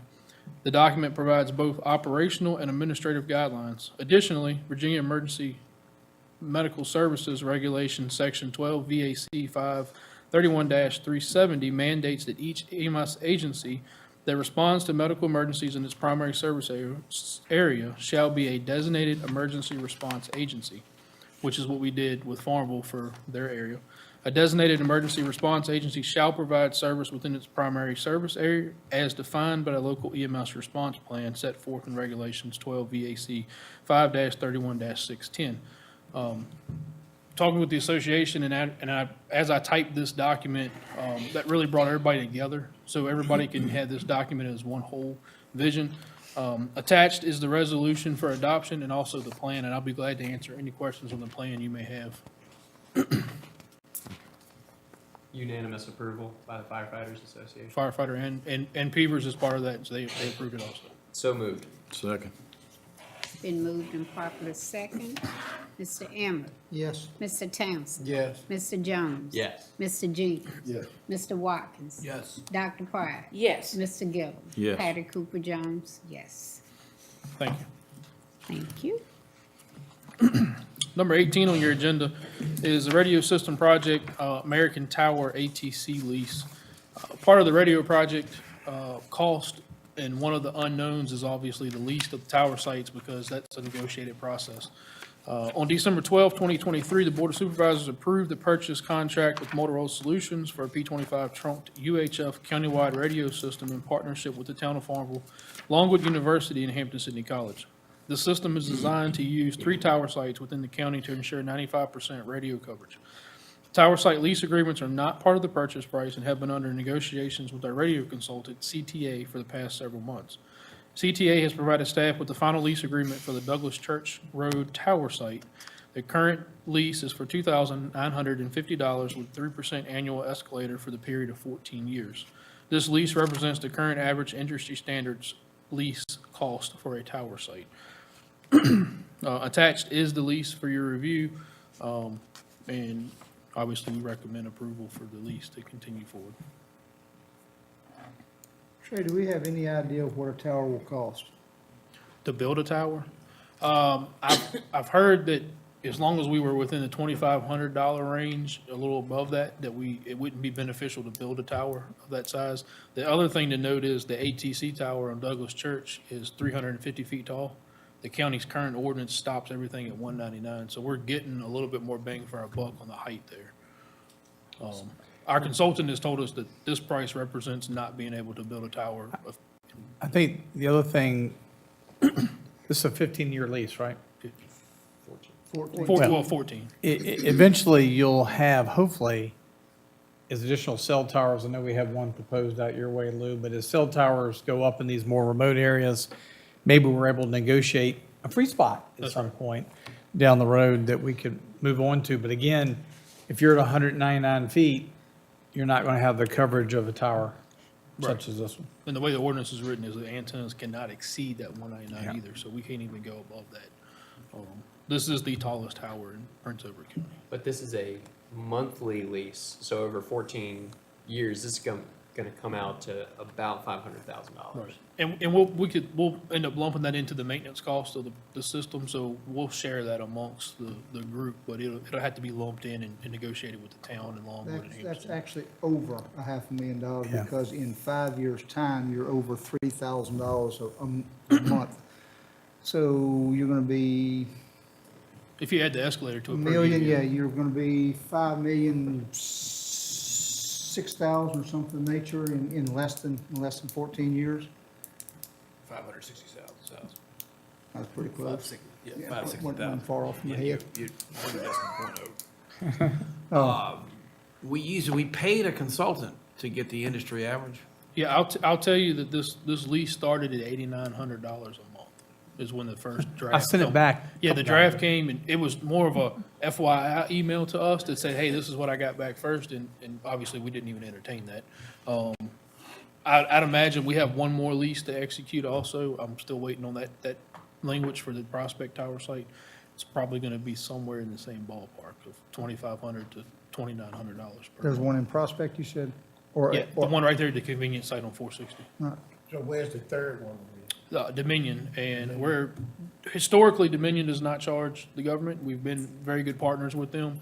I've been in contact with that individual. He's now in contact with Motorola about getting the site plans and all the drawings. So we've done all the due diligence on that site. They're happy to hear that we want to put a shelter there because our equipment will come out of their building that it's currently in. I don't anticipate there being a lease, maybe an MOU, kind of something formal. Right now, it's been a handshake deal the past couple of years. So that one should be fine. It was in my brain that when these things are built, part of the approval to allow them being built is to have us co-locate without having to pay them. They are now. They So weren't this then. is previous to that. They weren't then. Okay. Patty, Yes, sir. Mike, get Robbie to go back to the Verizon people, to the one on 540. Talked to that engineer several times, and nothing's in writing, but he said they would be glad for any emergency services to use that tower. We can change towers, and I'll tell you that it'll stop the project probably for another year and a half, 2 years. To change one tower. And it'll cost us actually money to change the tower, because I have to go back and do all the all the construction drawings, plus that tower's not even built yet, so we don't know when they would even break ground on it and go through the process. We did look at another tower that was towards Rick's Mini Mart on 15, but that cost benefit of us moving, we didn't see the benefit there. If a better option comes along, are we locked into this lease for 14 years, or can we get out of it if we I'd can have get to a read the free- fine print I on the, didn't see where there was any early outage. That's, yeah, I believe it's a month-to-month lease, and there's probably a notification, window that you have to tell them, but yeah, I don't. But I mean, why do we have to agree to 14 years? I think 3 that's years? I think that's to lock the price in, because if you don't tell them how long you want to be there, they're gonna make you pay a higher price per year just to be there for an unknown We amount of kind time. of got you at that. You're right. Yes. That's a lot of money for it. It's a lot. I guess here's my second question. Let's just say that we do this for 14 years and we still have to switch towers. We're right back to the exact same thing. Is that correct? We're gonna have to pay, the study to be done to make sure the tower meets the needs of the coverage. We're gonna have to pay the, structural engineering and the fee to move the equipment from one tower location to the other. Which with our system won't hurt coverage for that time frame, because we have redundancy built in to use the 2 other tower sites, but There's exactly my next question. It will If cost. we only have 2 towers right now, we still operate, correct? we won't meet coverage testing with the 2 towers. Yeah, the end of the county will be out again. Yeah, we'll have the southern side of the county from basically Meharon back towards Dalton Heights, probably without 95% coverage. And our contract with Motorola, they have to have 95% coverage on portable handheld to be accepted. Refresh me on the tower on the other side of 47. Well, why did we not proceed? The tower was too far out of the county line. It gave too much coverage outside the county, not in the county. And Dominion at Pamplin was too far off too.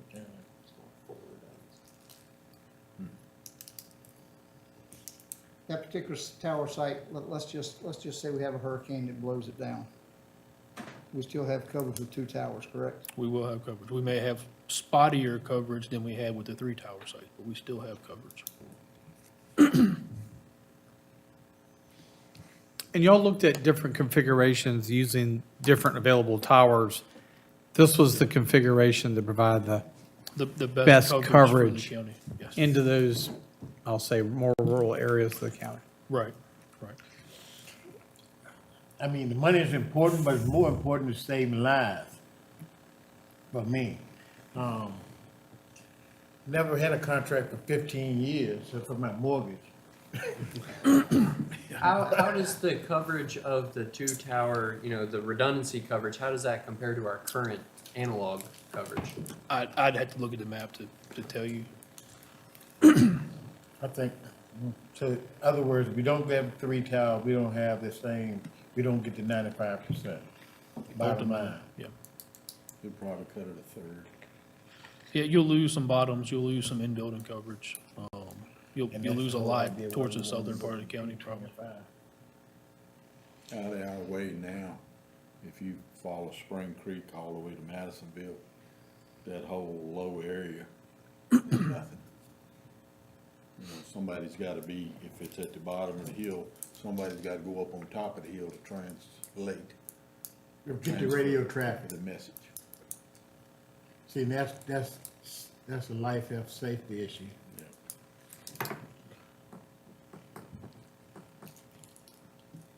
Even if we did a 5-year and paid them, even if we paid them $4,000 in 5 years, I'm just telling you all that there will be something better, there will be something newer, there will be something comes out. You're saving 10 years and the 3%, it's a, And if there's no language in there about getting out of it early, then I don't see where we shouldn't be.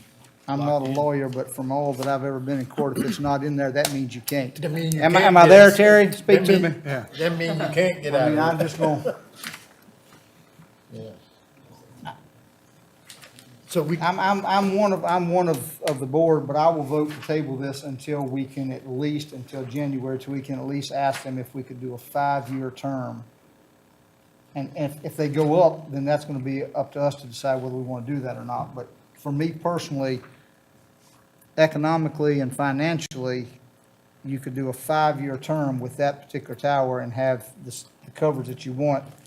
And then if you decide to change, you're still gonna be way money ahead to do so. That's And just Dominion's not me. charging anything. They currently do not, and I don't anticipate them. We are I not, can't, what you said, Dominion currently does not, and I do not anticipate them to charge to be on their tower site. And this tower evidently is not owned by anyone here because it is Run out of Delaware. well, actually, I don't think that's true. I think that the LLC is out of Delaware, but they're out of Massachusetts. Yeah, ATC is a national yeah, they're a national, tower company. big, huge player. So it's a, American Tower I, Corp. I can probably tell you the reason the 14-year was selected is because that's the life expectancy of the radio system. So they want to ensure, the consultant wanted to ensure the coverage for the life expectancy. And that's not saying the system's going to stop in 14 years. Right. But that's the That's the coverage. lifespan. Right. So she reached out for a 14-year agreement. That way we can't get kicked off in the middle of our life expectancy of this radio system. And they're not incurring any real costs for infrastructure. We are to put it up there, right? Yeah, we pay for all the civil work and all the infrastructure and all that. There is a shelter expansion. They had to expand their fence on this property because they currently don't have enough room for the shelter. Isn't it true, like when you go by these towers, for every little structure represents the number of users, right? Like Correct. Each And user there could has be to have a multiple. little structure. They do, Can and be some more could than be in one. multiple.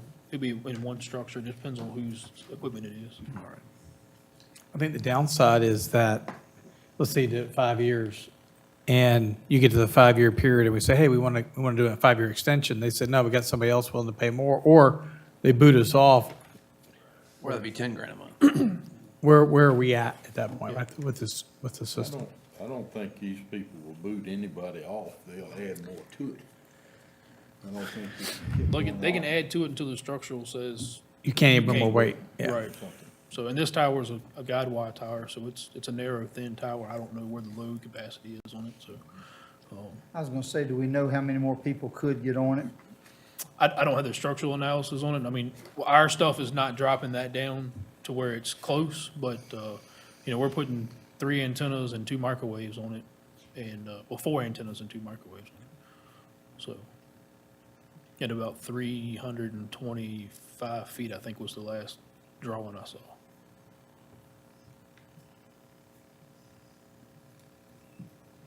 Dave is right, things change every day almost. I just updated the computer system in my office, and the man doing it, I told him how much trouble I have with my phone at home, that I was hoping for this tower. He said, you ain't got no problem with that. And I can't remember what he called the thing. It's something you just sit there and plug up. And you run your TV, you run your phone, and it comes off satellite. And it's very inexpensive. Right. And I can't remember what he called the thing. Probably in its standard. Something spot. Hotspot. Hotspot. Yeah. Yeah, You can hotspot. run that off your cell phone. You know, David knows where I live. It's nothing down there. Nothing. Yeah. Period. That's where I'm going with this. I mean, to really date myself, in the 1980s, in the Army, everything worked off a satellite, and I don't care where I was, from here to Iraq or anywhere else, I had service no matter where. And that's gonna come about with emergency stuff. It's just around the corner, but like I say, for me personally, I'd like for whomever to go back to them and say, hey, can we do a 5-year term? And it's already so that I don't know exactly how that reads, but it's 14 years with 3 5-year increments. Did I read that right, Terry? Am I way off base? 3% annual Yeah, but escalation. but it's 3 5 years. I read that just a minute ago, unless I'm losing what little bit of mind I have left, which isn't much, folks. I'll second that. So It's moved. the renewal terms, 3 additional periods for 5 years each. Correct. So the renewal terms would have to be after the 14 They were years. reduced beyond 40. 14, yeah. So to give you 20. So that's where they jacked the price up on you. I mean, I support, I support David by tabling and get some more, And one month is not gonna, yeah, 1 month. We can get you some options. But- At but least they tell you give what you to There's do. but like options. an exit Yeah. option. an from the exit lease. option or, Lease acts, anyway. Okay, And I can get you some rough numbers together to tell you what it'll cost Sure. actually to come off that tower if we do exit. That yeah, way- or, I mean, call whomever you talk to and ask them what it costs to build a tower. Yeah. The general rule of thumb is $250,000. $250,000? $250,000 is the general, now, it doesn't include the land, site development costs, Where it's we'd be ahead of the $250,000. game to build one. But it'll push the project back by But- 2 years, But right? if we were on this one for 5 years, we could still build one and still be money ahead, Yeah, and then we can lease the tower out for 2 or 3 But then you're thousand. to at everybody else. $199. Can we not? You can if you have it in the right spot. There are several places in the county where there's already places that'll put you higher than that if you put it on it. Can we get Mr. Gates? yes, sir.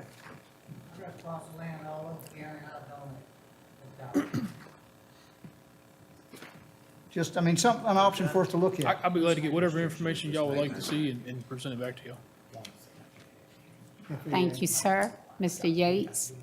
Okay, it has been motioned by Mr. Emmert. It was seconded by Mr. Watson. I call for the vote. Mr. Gillum? Yes. Dr. Pryor? Yes. Mr. Watson? Yes. Mr. Jenkins? Mr. Jones? Yes. Mr. Townsend? Mr. Emmert? Yes. Patty Cooper Jones, yes. We will table and wait for further Get information. information back to you. Thank you Trey. so much, Trey. Thank you, Trey. All right, Mr. Stanley? Item 19 on page 129, as the board is aware, the Children's Services Act, or CSA, mandates appointment of a local CSA coordinator. Local governments have the choice of where to house the office of the CSA coordinator. Since 2015, the coordinator has been Cheryl Stimpson and housed within the county's administrator's office. In July of 2024, Ms. Layla Cristo from the Department of Social Services began to take over the CSA coordinator duties so Cheryl could focus on her position as Director of Finance. Because of the nature of the responsibilities, it's become clear that neither Prince Edward County nor Buckingham have the youth needing CSA services requiring a full-time staff member. The responsibilities are too much for one person to cover in addition to their current responsibilities. Over the last several months, in coordination with the Buckingham County Administrator, Carl Carter, it's been determined that the best course of action for both counties, rather than each one hiring a part-time staff member to complete the duties, or having a full-time member split duties between CSA responsibilities and another job, that the two counties enter into a shared CSA coordinator services agreement. Attached is the proposed agreement between Prince Edward and Buckingham. The services agreement outlines responsibilities for each county should the agreement be approved. At present, the shared position is vacant. Hiring is anticipated in January or February. Prince Edward would be responsible right now for 40% of the cost. We would revisit that each year. Buckingham has a little bit bigger program, and we're trying this as an option. You answered my question. I was going to ask why we were paying 40 and they were paying 60. Okay, the Personnel Committee recommended that we accept this proposal. So moved. You already, the committee already recommended. Yes. So if we could have a vote on it. Mr. Emmert? Yes. Mr. Townsend? Yes. Mr. Jones? Yes. Mr. Jenkins? Mr. Watson? Yes. Dr. Pride? Yes. Mr. Lou Gillum? Yes. Patty Cooper Jones? Yes. Thank you all. Do we have someone make a second on that one? Who seconded? I did. All right. Okay.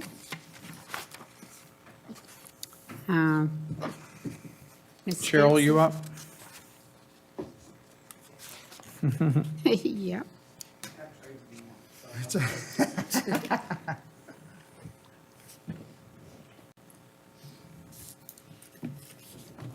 On the August 13th, 2019 Board of Supervisors meeting, the board members adopted the Prince Edward County Emergency Medical Service District.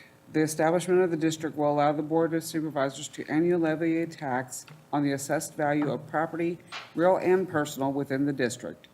Any amount realized from such levy must be kept separate from all other monies of the county and shall only be used for the maintenance and operations of EMS services in the district as outlined in Section 50-42 of the ordinance. On September 13th, 2022, the Board of Supervisors appropriated the available EMS levy funds, the EMS agencies in the county, Prince Edward Volunteer Rescue Squad, Manhattan Volunteer Rescue, Fire and Rescue, Hampden-Sydney Volunteer Fire Department, along with starting a contingency fund for emergency situations only. The agencies would be responsible to budget their funds for operations, maintenance, and vehicle replacement. The funds will remain within the county account, and invoices shall be submitted for payment or reimbursement. The current available balance as of September 30th, 2024 is $365,186.59. And it looks like they want you to approve and appropriate the FY25 budget supplement as outlined above. So moved. Second. It has been moved and properly seconded. Patty, just before we Sure. vote. Yes, sir. Do we have to do this every year? Yes. Why? I guess is if it's already been, We're appropriating the exact amount. Oh, so you can spend. It's the appropriation. It's not, Appropriate, yeah. gotcha. Mr. Emmert? yes, Mr. Townsend? Yes. Mr. Jones? Yes. Mr. Gillum? Yes. Dr. Pride? Yes. Mr. Watson? Yes. Mr. Jenkins? Patty Cooper Jones, yes. Madam Chair, a question. Sure. Refresh my memory, the 100,000 we do retain that each year, was it up to a certain amount, $500,000? We talked about $500,000. Okay. that was never voted on, but that Was is never- what was discussed, yes. Okay. Next item is FY25 appropriations for the Sheriff's Department. The Sheriff's Department has received a donation towards animal care in the amount of $900 and reimbursement from Helton House in the amount of $1,098.47 for tracking services. The board is asked to appropriate funds as listed below. So moved. Second. Okay, it's been moved in second. Mr. Emmett? Yes. Mr. Townsend? Yes. Mr. Jones? Yes. Mr. Jenkins? Yes. Mr. Watson? Yes. Dr. Pryor? Yes. Mr. Gillum? Yes. Patty Cooper Jones, yes. And the last item on the finance agenda summaries are, the staff is asking the board to consider authorizing the issuance of one new credit card for the Commissioner of Revenue's office to pay for training and travel expenses for the staff in the office. The credit card would be maintained in the Commissioner of Revenue's office, and users would sign the card in and out to track charges made on the card for payment purposes. The treasurer will need a letter from the board authorizing her to open the new account and providing a limit for the card. And we're asking for a $10,000 credit limit on the card. So moved. I'll second that. Question, where Yeah. did they get that number from? What's that? Just as a limit? The Is that just- $10,000, that's our basic limit. That's, every credit card we have is that limit except for Except for- Doug's. Okay. All right, thank you. All right. Mr. Gillum? Yes. Dr. Pryor? Yes. Mr. Watson? Yes. Mr. Jenkins? Mr. Jones? Yes. Mr. Townsend? Yes. Mr. Emmett? I'm required to abstain. And you're what? He's required to abstain. Thank you, sir. Patty Cooper Jones, yes. Thank you. sir. All right. Mr. Stanley. On item 21, or 20, yeah, 21, page 143. 143. In your packet, you have the proposed FY 2024-25 locality agreement with the Health Department. Proposed agreement reflects the budget of $176,319 in local matching funds, additional $99 local funds that were carried over from 23-24. Each year, the local health department agreement must be approved by the Board of Supervisors. So I would request that the board approve the agreement as proposed. Second. It's been moved in second. Mr. Emmett? Yes. Mr. Townsend? Yes. Mr. Jones? Yes. Mr. Jenkins? Mr. Watson? Yes. Dr. Pryor? Yes. Mr. Gillum? Yes. Patty Cooper Jones, yes. All right, Mr. Stanley. The, on page 155, legislative priorities, there's a draft list. This year, and I've clearly stated, given where we were last year with the 1% sales tax, I am not proposing to our legislators to carry a bill. At this time, I don't think it will be successful. I said, if one pops up, that, we would support it if it benefited Prince Edward County, but we're not making the request. Number two is one, this one came from the Properties Committee previously to look at establishing a solid waste fee. Particularly, it's a way, I guess, in a way you can argue that we're using real estate tax to subsidize solid waste right now. This way, especially on rental properties, you could shift some of that burden over to a waste fee, but there are only a handful of localities that are able to implement that. Third is the Sandy River Reservoir. We're going to be talking with our General Assembly reps here in the next week or two about trying to get some additional funding since we were left out of the crew discussion in serving the state facilities in Nottaway. Supporting the 2025 VACO legislative priorities. One other one that popped up this past week, and if the board be inclined, I would certainly be glad to add it. There's a bill that's been proposed that would strip localities from being able to approve or disapprove solar projects. And I think firmly that localities ought to have, that's a land use decision. Yeah. That decision should be vested in the Board of Supervisors of every county, not in the General Assembly or the State Corporation Commission. So if the board would be agreeable, I'd like to amend that, and I'll add a bullet that talks about retaining that land use authority at the local level where it belongs. So moved.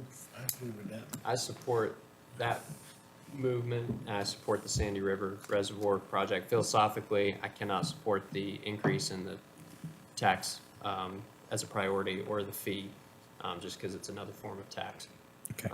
So if we're doing them all at once, just know that that's why I will be a no. If you wanted to do them one by one, then I'd be a yes on those two and a no on the increases.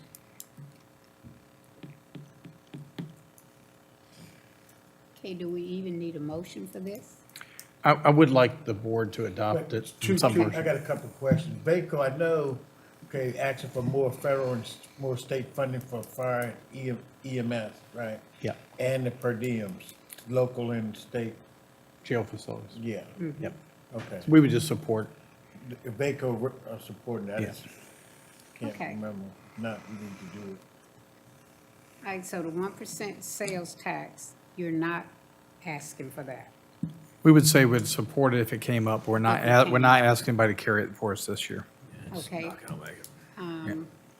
So we're gonna vote on the 1% sales tax if it comes up. So could I have a motion? So moved. Second? I'll second. All right, it's been motion and second. Mr. Gillum? Think about it a minute, That's for help pay for them schools, right?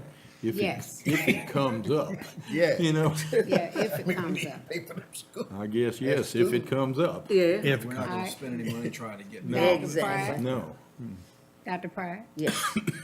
Mr. Watson? Yes. Mr. Jenkins? Yes. Mr. Jones? No. Yes, No. Okay, Patty Cooper Jones, yes. All right, the second issue is allowing Prince Edward County to establish a solid waste fee. property committee made a recommendation that we do this, requested. Do we have any idea what, I mean, like, how many dollars, so, I mean, like, I mean, it depends on where you set it, because the amount could be different. What we had talked about, you could raise $500,000, $750,000 by having, say, $100 per household waste fee. oh, It's, you're talking about on every household. I was thinking about you're talking about particular users or new users. no, yeah.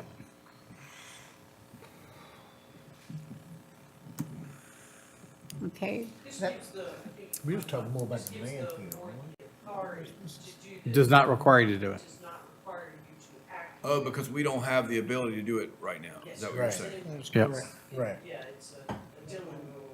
So Buckingham has the ability to do it, we don't, as an example. That's the one in the region that has it. This came out of the Properties Committee, but there's some, I don't know if you'd say wording or exactly what, that I guess I'm reserved about. Each one of these counties has different abilities, is that correct? So like Bath County is different from Buckingham, even though beg your pardon, Wise County would be different from Buckingham or Bath or Southampton. So it all depends on what you're going at, what was proposed, or what I thought was proposed, let me rephrase that. What I thought was proposed was that it would be for procuring, developing, maintaining, or possibly for capping or closing landfill. But I see that a lot of these others have them for different reasons also, is that correct? Yeah, I would think it'd be the procuring, developing, maintaining, improving landfill reserves necessary for capping and closing is the one, and the other is solid waste management. That's the more broader category, the second grouping. I think the broader category, which includes the solid convenience sites and all that, would be the more preferable, rather than just running the landfill. Honestly, we could spend the money either way, because it certainly costs us that to, as you know, to run the landfill itself. And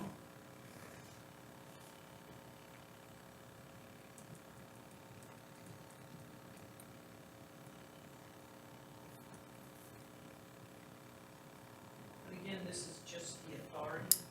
It's not the action to actually implement or institute a fee.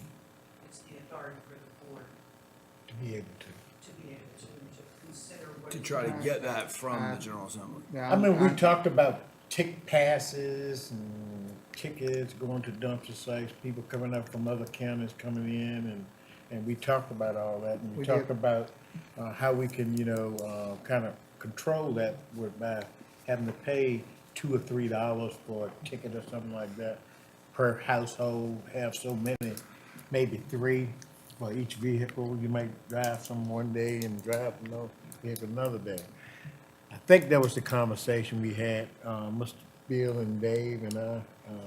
We kind of, I know the committee, we supported it, the concept.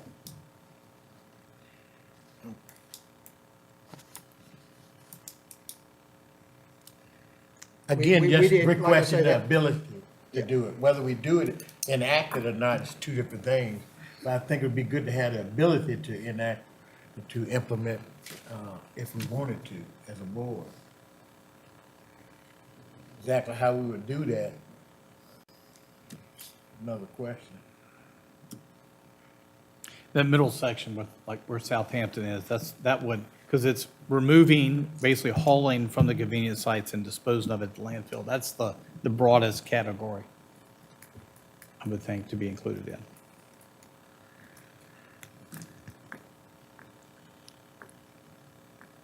Okay, board, what's your pleasure? I mean, we're gonna make a recommendation as a committee, because I think that's where it comes from. Yes and no. There's just some things in there that I didn't personally, I guess I didn't see all of this. Maybe this wasn't given to us as per se, not at fault I of don't anyone. think you got the committee, I think we had it last year. This is the same language as was in our legislative parties last year. It's what we talked about the committee, but we didn't get into the Get into nitty gritty it. of the ordinance. Correct.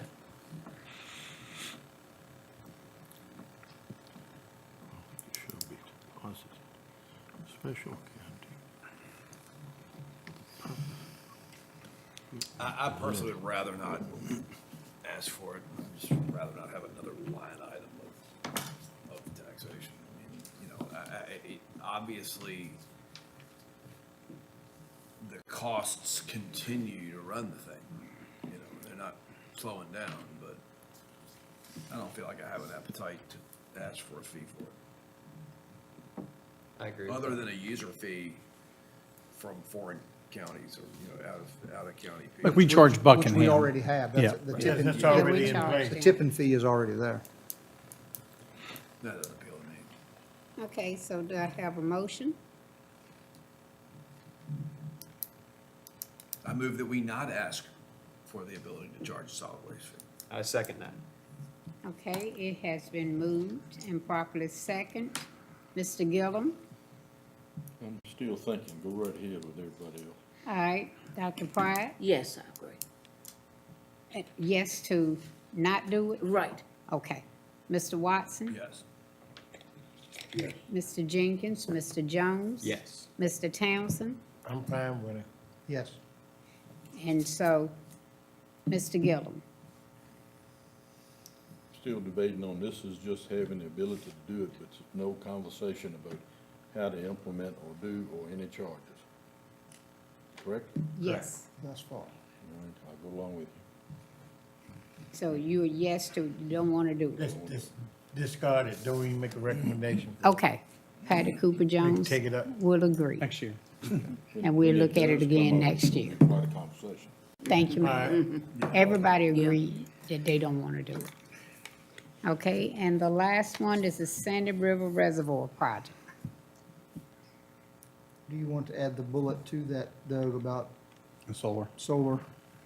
Do we want to lump the Sandy River and the solar together? I can just Break it plug out. number 2, I'll drop solar in that In that spot. slot. And Okay. if y'all What are we agree. doing with solar? I'm sorry. The Make a recommendation. recommendation that the county retains Oh, yes, there. yes. Okay. Yes, we want that. Siting agreement and whatever. Yeah. Okay, I make a motion that we have the bullet and Sandy River Reservoir Project both voted on at the same time. okay. Second. All right, Mr. Emmett, Yes. Mr. Townsend? Yes. Mr. Jones? Yes. Mr. Jenkins? Mr. Watson? Yes. Dr. Pryor? Yes. Mr. Gillum? Yes. Patty Cooper Jones, yes. Okay. We're down to Ms. Terry Atkins Wilson.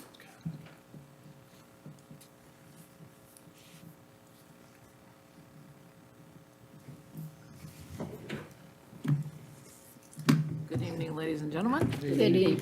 It's good to be with you. I missed being with you last month.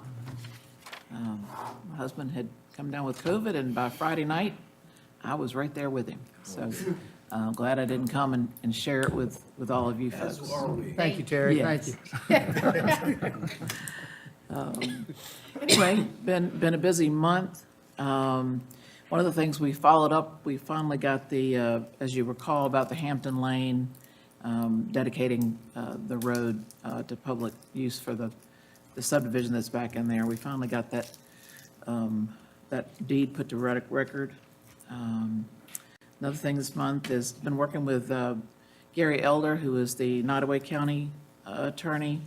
The board endorsed last month the new survey of the line between, establishing the correct line between Prince Edward County and Nottaway.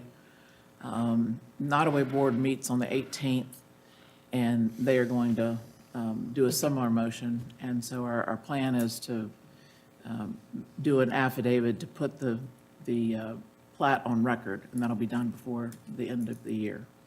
So we're just waiting for Gary Elder to meet with Nottaway. He's talked with them and doesn't see any problem, but we're just waiting for them to endorse it and put that on record. Animal control, we had a case that went to General District Court, and we were going to get some chihuahuas. And anyway, the owner of the chihuahuas appealed to circuit court. So we had a circuit court case. Plenty of notice was given.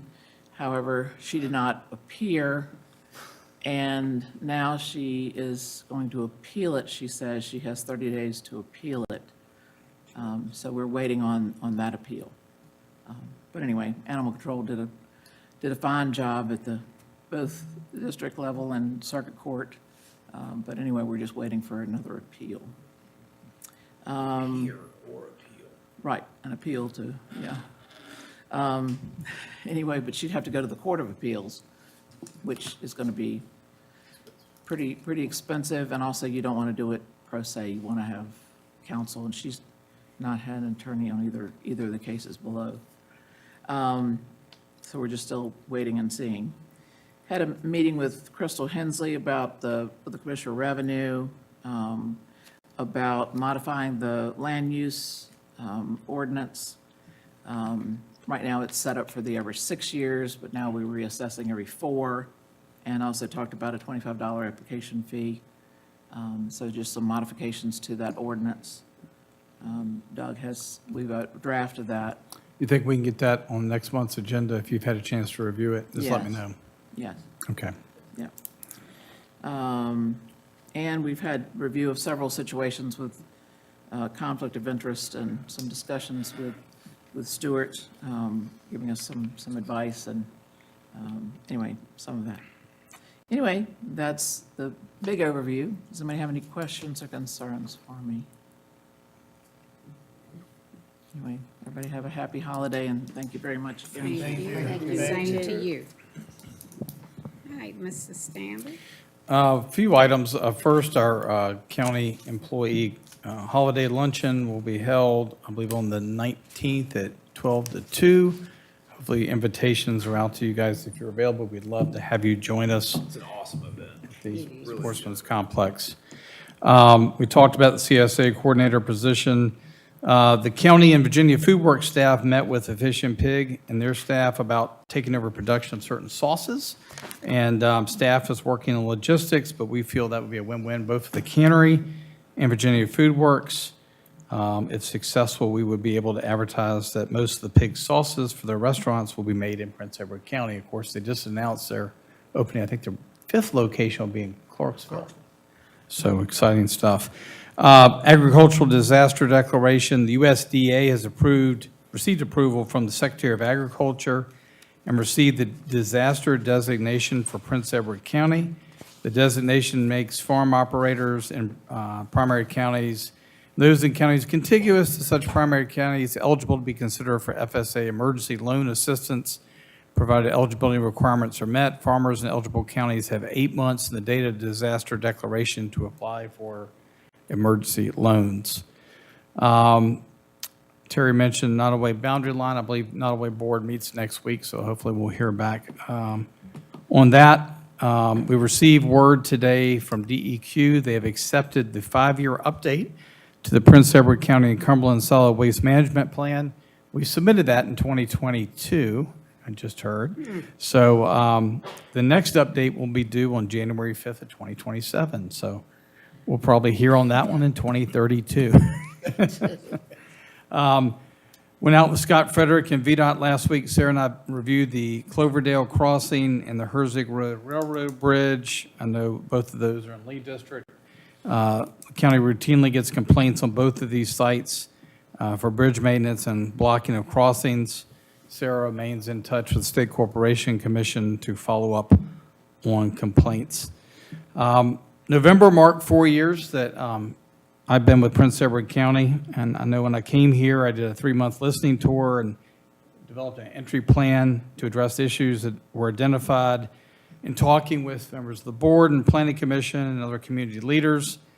Chief among those were need for broadband infrastructure, renovation or replacement of the elementary school, focus on economic development, and I think we've got 4 new projects that are under construction. We're making progress on marketing the data center site. We've completed the industrial access road, and we got the new regional economic development organization set up and running. We've restructured county staff to include appointment of a finance director, an IT director, separate general service and solid waste directors, and a community development office. We've upgraded our county facilities, including the courthouse lawn, our convenience sites at Rice and Worsham will be next. We've developed now for the second time, a capital improvement plan. We've upgraded our equipment both at the landfill with compactor and loader and sheriff's office vehicles.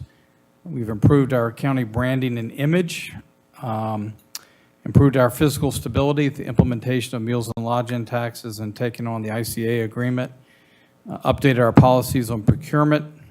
We've gotten health insurance affordable for our staff. And lastly, improving the relationship with our community partners, including the town of Farmville, Longwood, and Hampton-Sydney. I think we've made significant progress. There's still a lot of work to be done, but as an organization, I'm pleased with how far we've come in those 4 years. So thank you very much for all your support and helping us get this done. I tell you, Thank you. Sorry, Chair. Go ahead. I was gonna say, we heard from the town manager tonight, and, you know, these two guys are capable people working well together. You know, my dad was on this board, and it was not at all that way when he was here. You know, the town and county were always Bickering. butting heads and at each other's throats for every little thing. You know, it's not to be taken for granted. Job well done on that.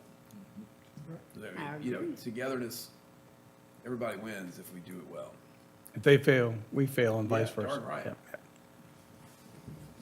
Yeah. Okay. Mr. Emmett, would you like to send us into closed Yes, ma'am. session? I move the Prince Edward County Board of Supervisors convene in closed session for the discussion and consideration of the annual performance of the county administrator and the county attorney pursuant to the exemption provided for in section 2.2-3711A1 of the Code of Virginia, and for discussion concerning the interest of a prospective business in locating facilities in the Prince Edward County HIT Park where no previous public announcement has been made concerning this business pursuant to the exemptions provided in section 2.2-3711A5 of the Code of Virginia. Is there a second to the motion? Roll call vote. Mr. Gillum? Yes. Dr. Pride? Yes. Mr. Watson? Yes. Mr. Jenkins? Mr. Jones? Yes. Mr. Townsend? Yes. Mr. Emmert? Yes. Patty Cooper Jones, yes. We are now in closed session, and if you need about a 3-minute break prior to going in, you can do so now. I guess we'll come back out and get Doug, and then we'll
Bring my back. All right, let's get this thing back. It's gonna be a hard day. I think it's gonna be worse.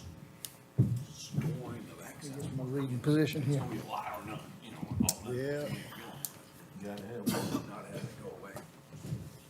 Okay, could I get a motion and a second to return to open session? I make a motion. Second. All right. Board members, I moved at well, we already got that motion in a second. Roll call vote. Mr. Gillum. Yes. Dr. Pryor. Yes. Mr. Watson. Yes. Mr. Jenkins. Mr. Jones. Yes. Mr. Townsend. Yes. Mr. Emmert. Yes. Patty Cooper Jones, yes. Now, I will ask for a motion and a second to adopt the following certification resolution. Whereas the Prince Edward County Board of Supervisors convened a closed session meeting on this date pursuant to an affirmative recorded vote recorded vote and in accordance with the provision of the Virginia Freedom of Information Act. And whereas Section 2.2-3712D of the Code of Virginia requires certification by the board that such closed meeting was conducted in conformity with Virginia law.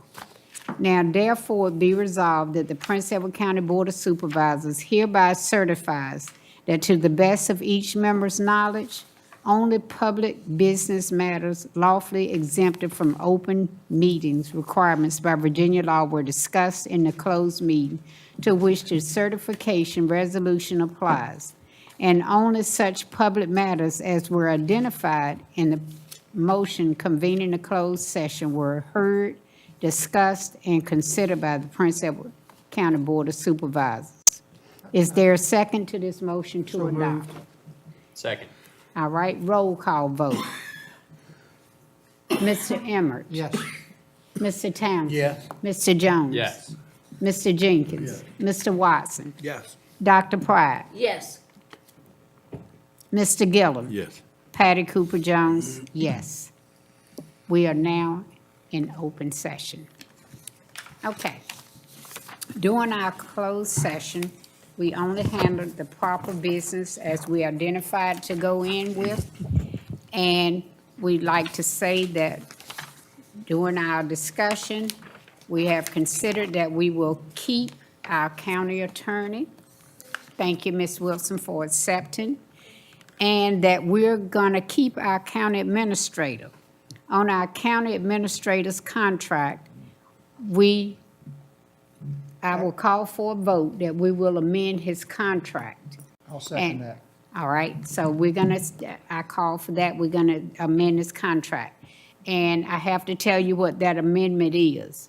That amendment, before we do a vote, is that we're gonna give Mr. Doug Stanley a $5,000 one-time bonus back to the date of his contract renewal. And if I could have a vote, Mr. Gillum, Yes. Dr. Pryor, Yes. Mr. Watson, Yes. Mr. Jenkins, Mr. Jones, Yes. Mr. Townsend. Yes. Mr. Emmert. Yes. And Patty Cooper Jones, yes. And if there's no further business that needs to be discussed by this board, I would ask for an adjournment. Patty, hold on just one second. Okay, yes, Doug- sir. Doug, on page 180, and I don't know how this got at the end, I guess, 180, okay, actually on page 178, first of all. okay. This is usually at the front, so I usually have it. We paid Farmville Fire Department $9,500 for $9,400 and some dollars. Is that correct? That's correct. So basically, that's, part of your contribution, but we're basically paying the bills for them, if that makes sense. Okay, so we just pay that. We're just paying their bills, just like some of our other fire companies. All right, on page 180, under the general account, Ridge Animal Hospital, we gave them $8,161 this month.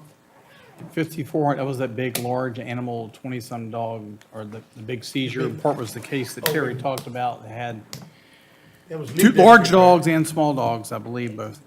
Yeah. 18? And they That had to was be, in and they had to be deep district, taken to the vet evidently, is that They had to be bet. 'cause protocol? It was, yeah, it was animal cruelty, so the dogs, some of those dogs were not in good shape. They had to be married. And I'm assuming, Terry, that we will try to get restitution from property. I don't know where we ended up with that, but I know a lot of times in cruelty cases, that's, Sure, okay. yeah. All right, while we're on that too, we also paid Jerry Brown $750, $300 for penning 2 goats and a steer and to holding the goats for 30 days. Have they been sold or?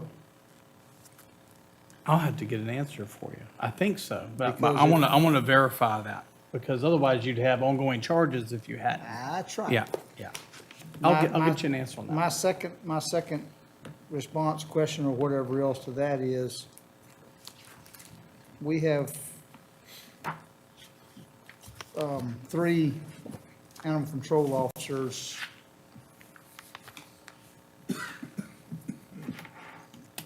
I guess just put this very bluntly and very lightly, or however you want to say, this is all I've done my entire life, and I can catch a steer and 2 goats in less than half a day.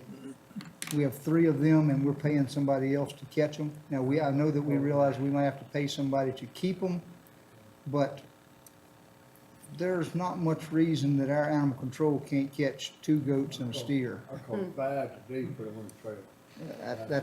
That's where I'm Yeah. getting at, Bill. I don't know the circumstances. I can certainly inquire and get back to you. Please David. do, Yeah. because paying, and I mean, I know that's Jerry's job and everything else. I expect him to get paid for what he's doing. But that's,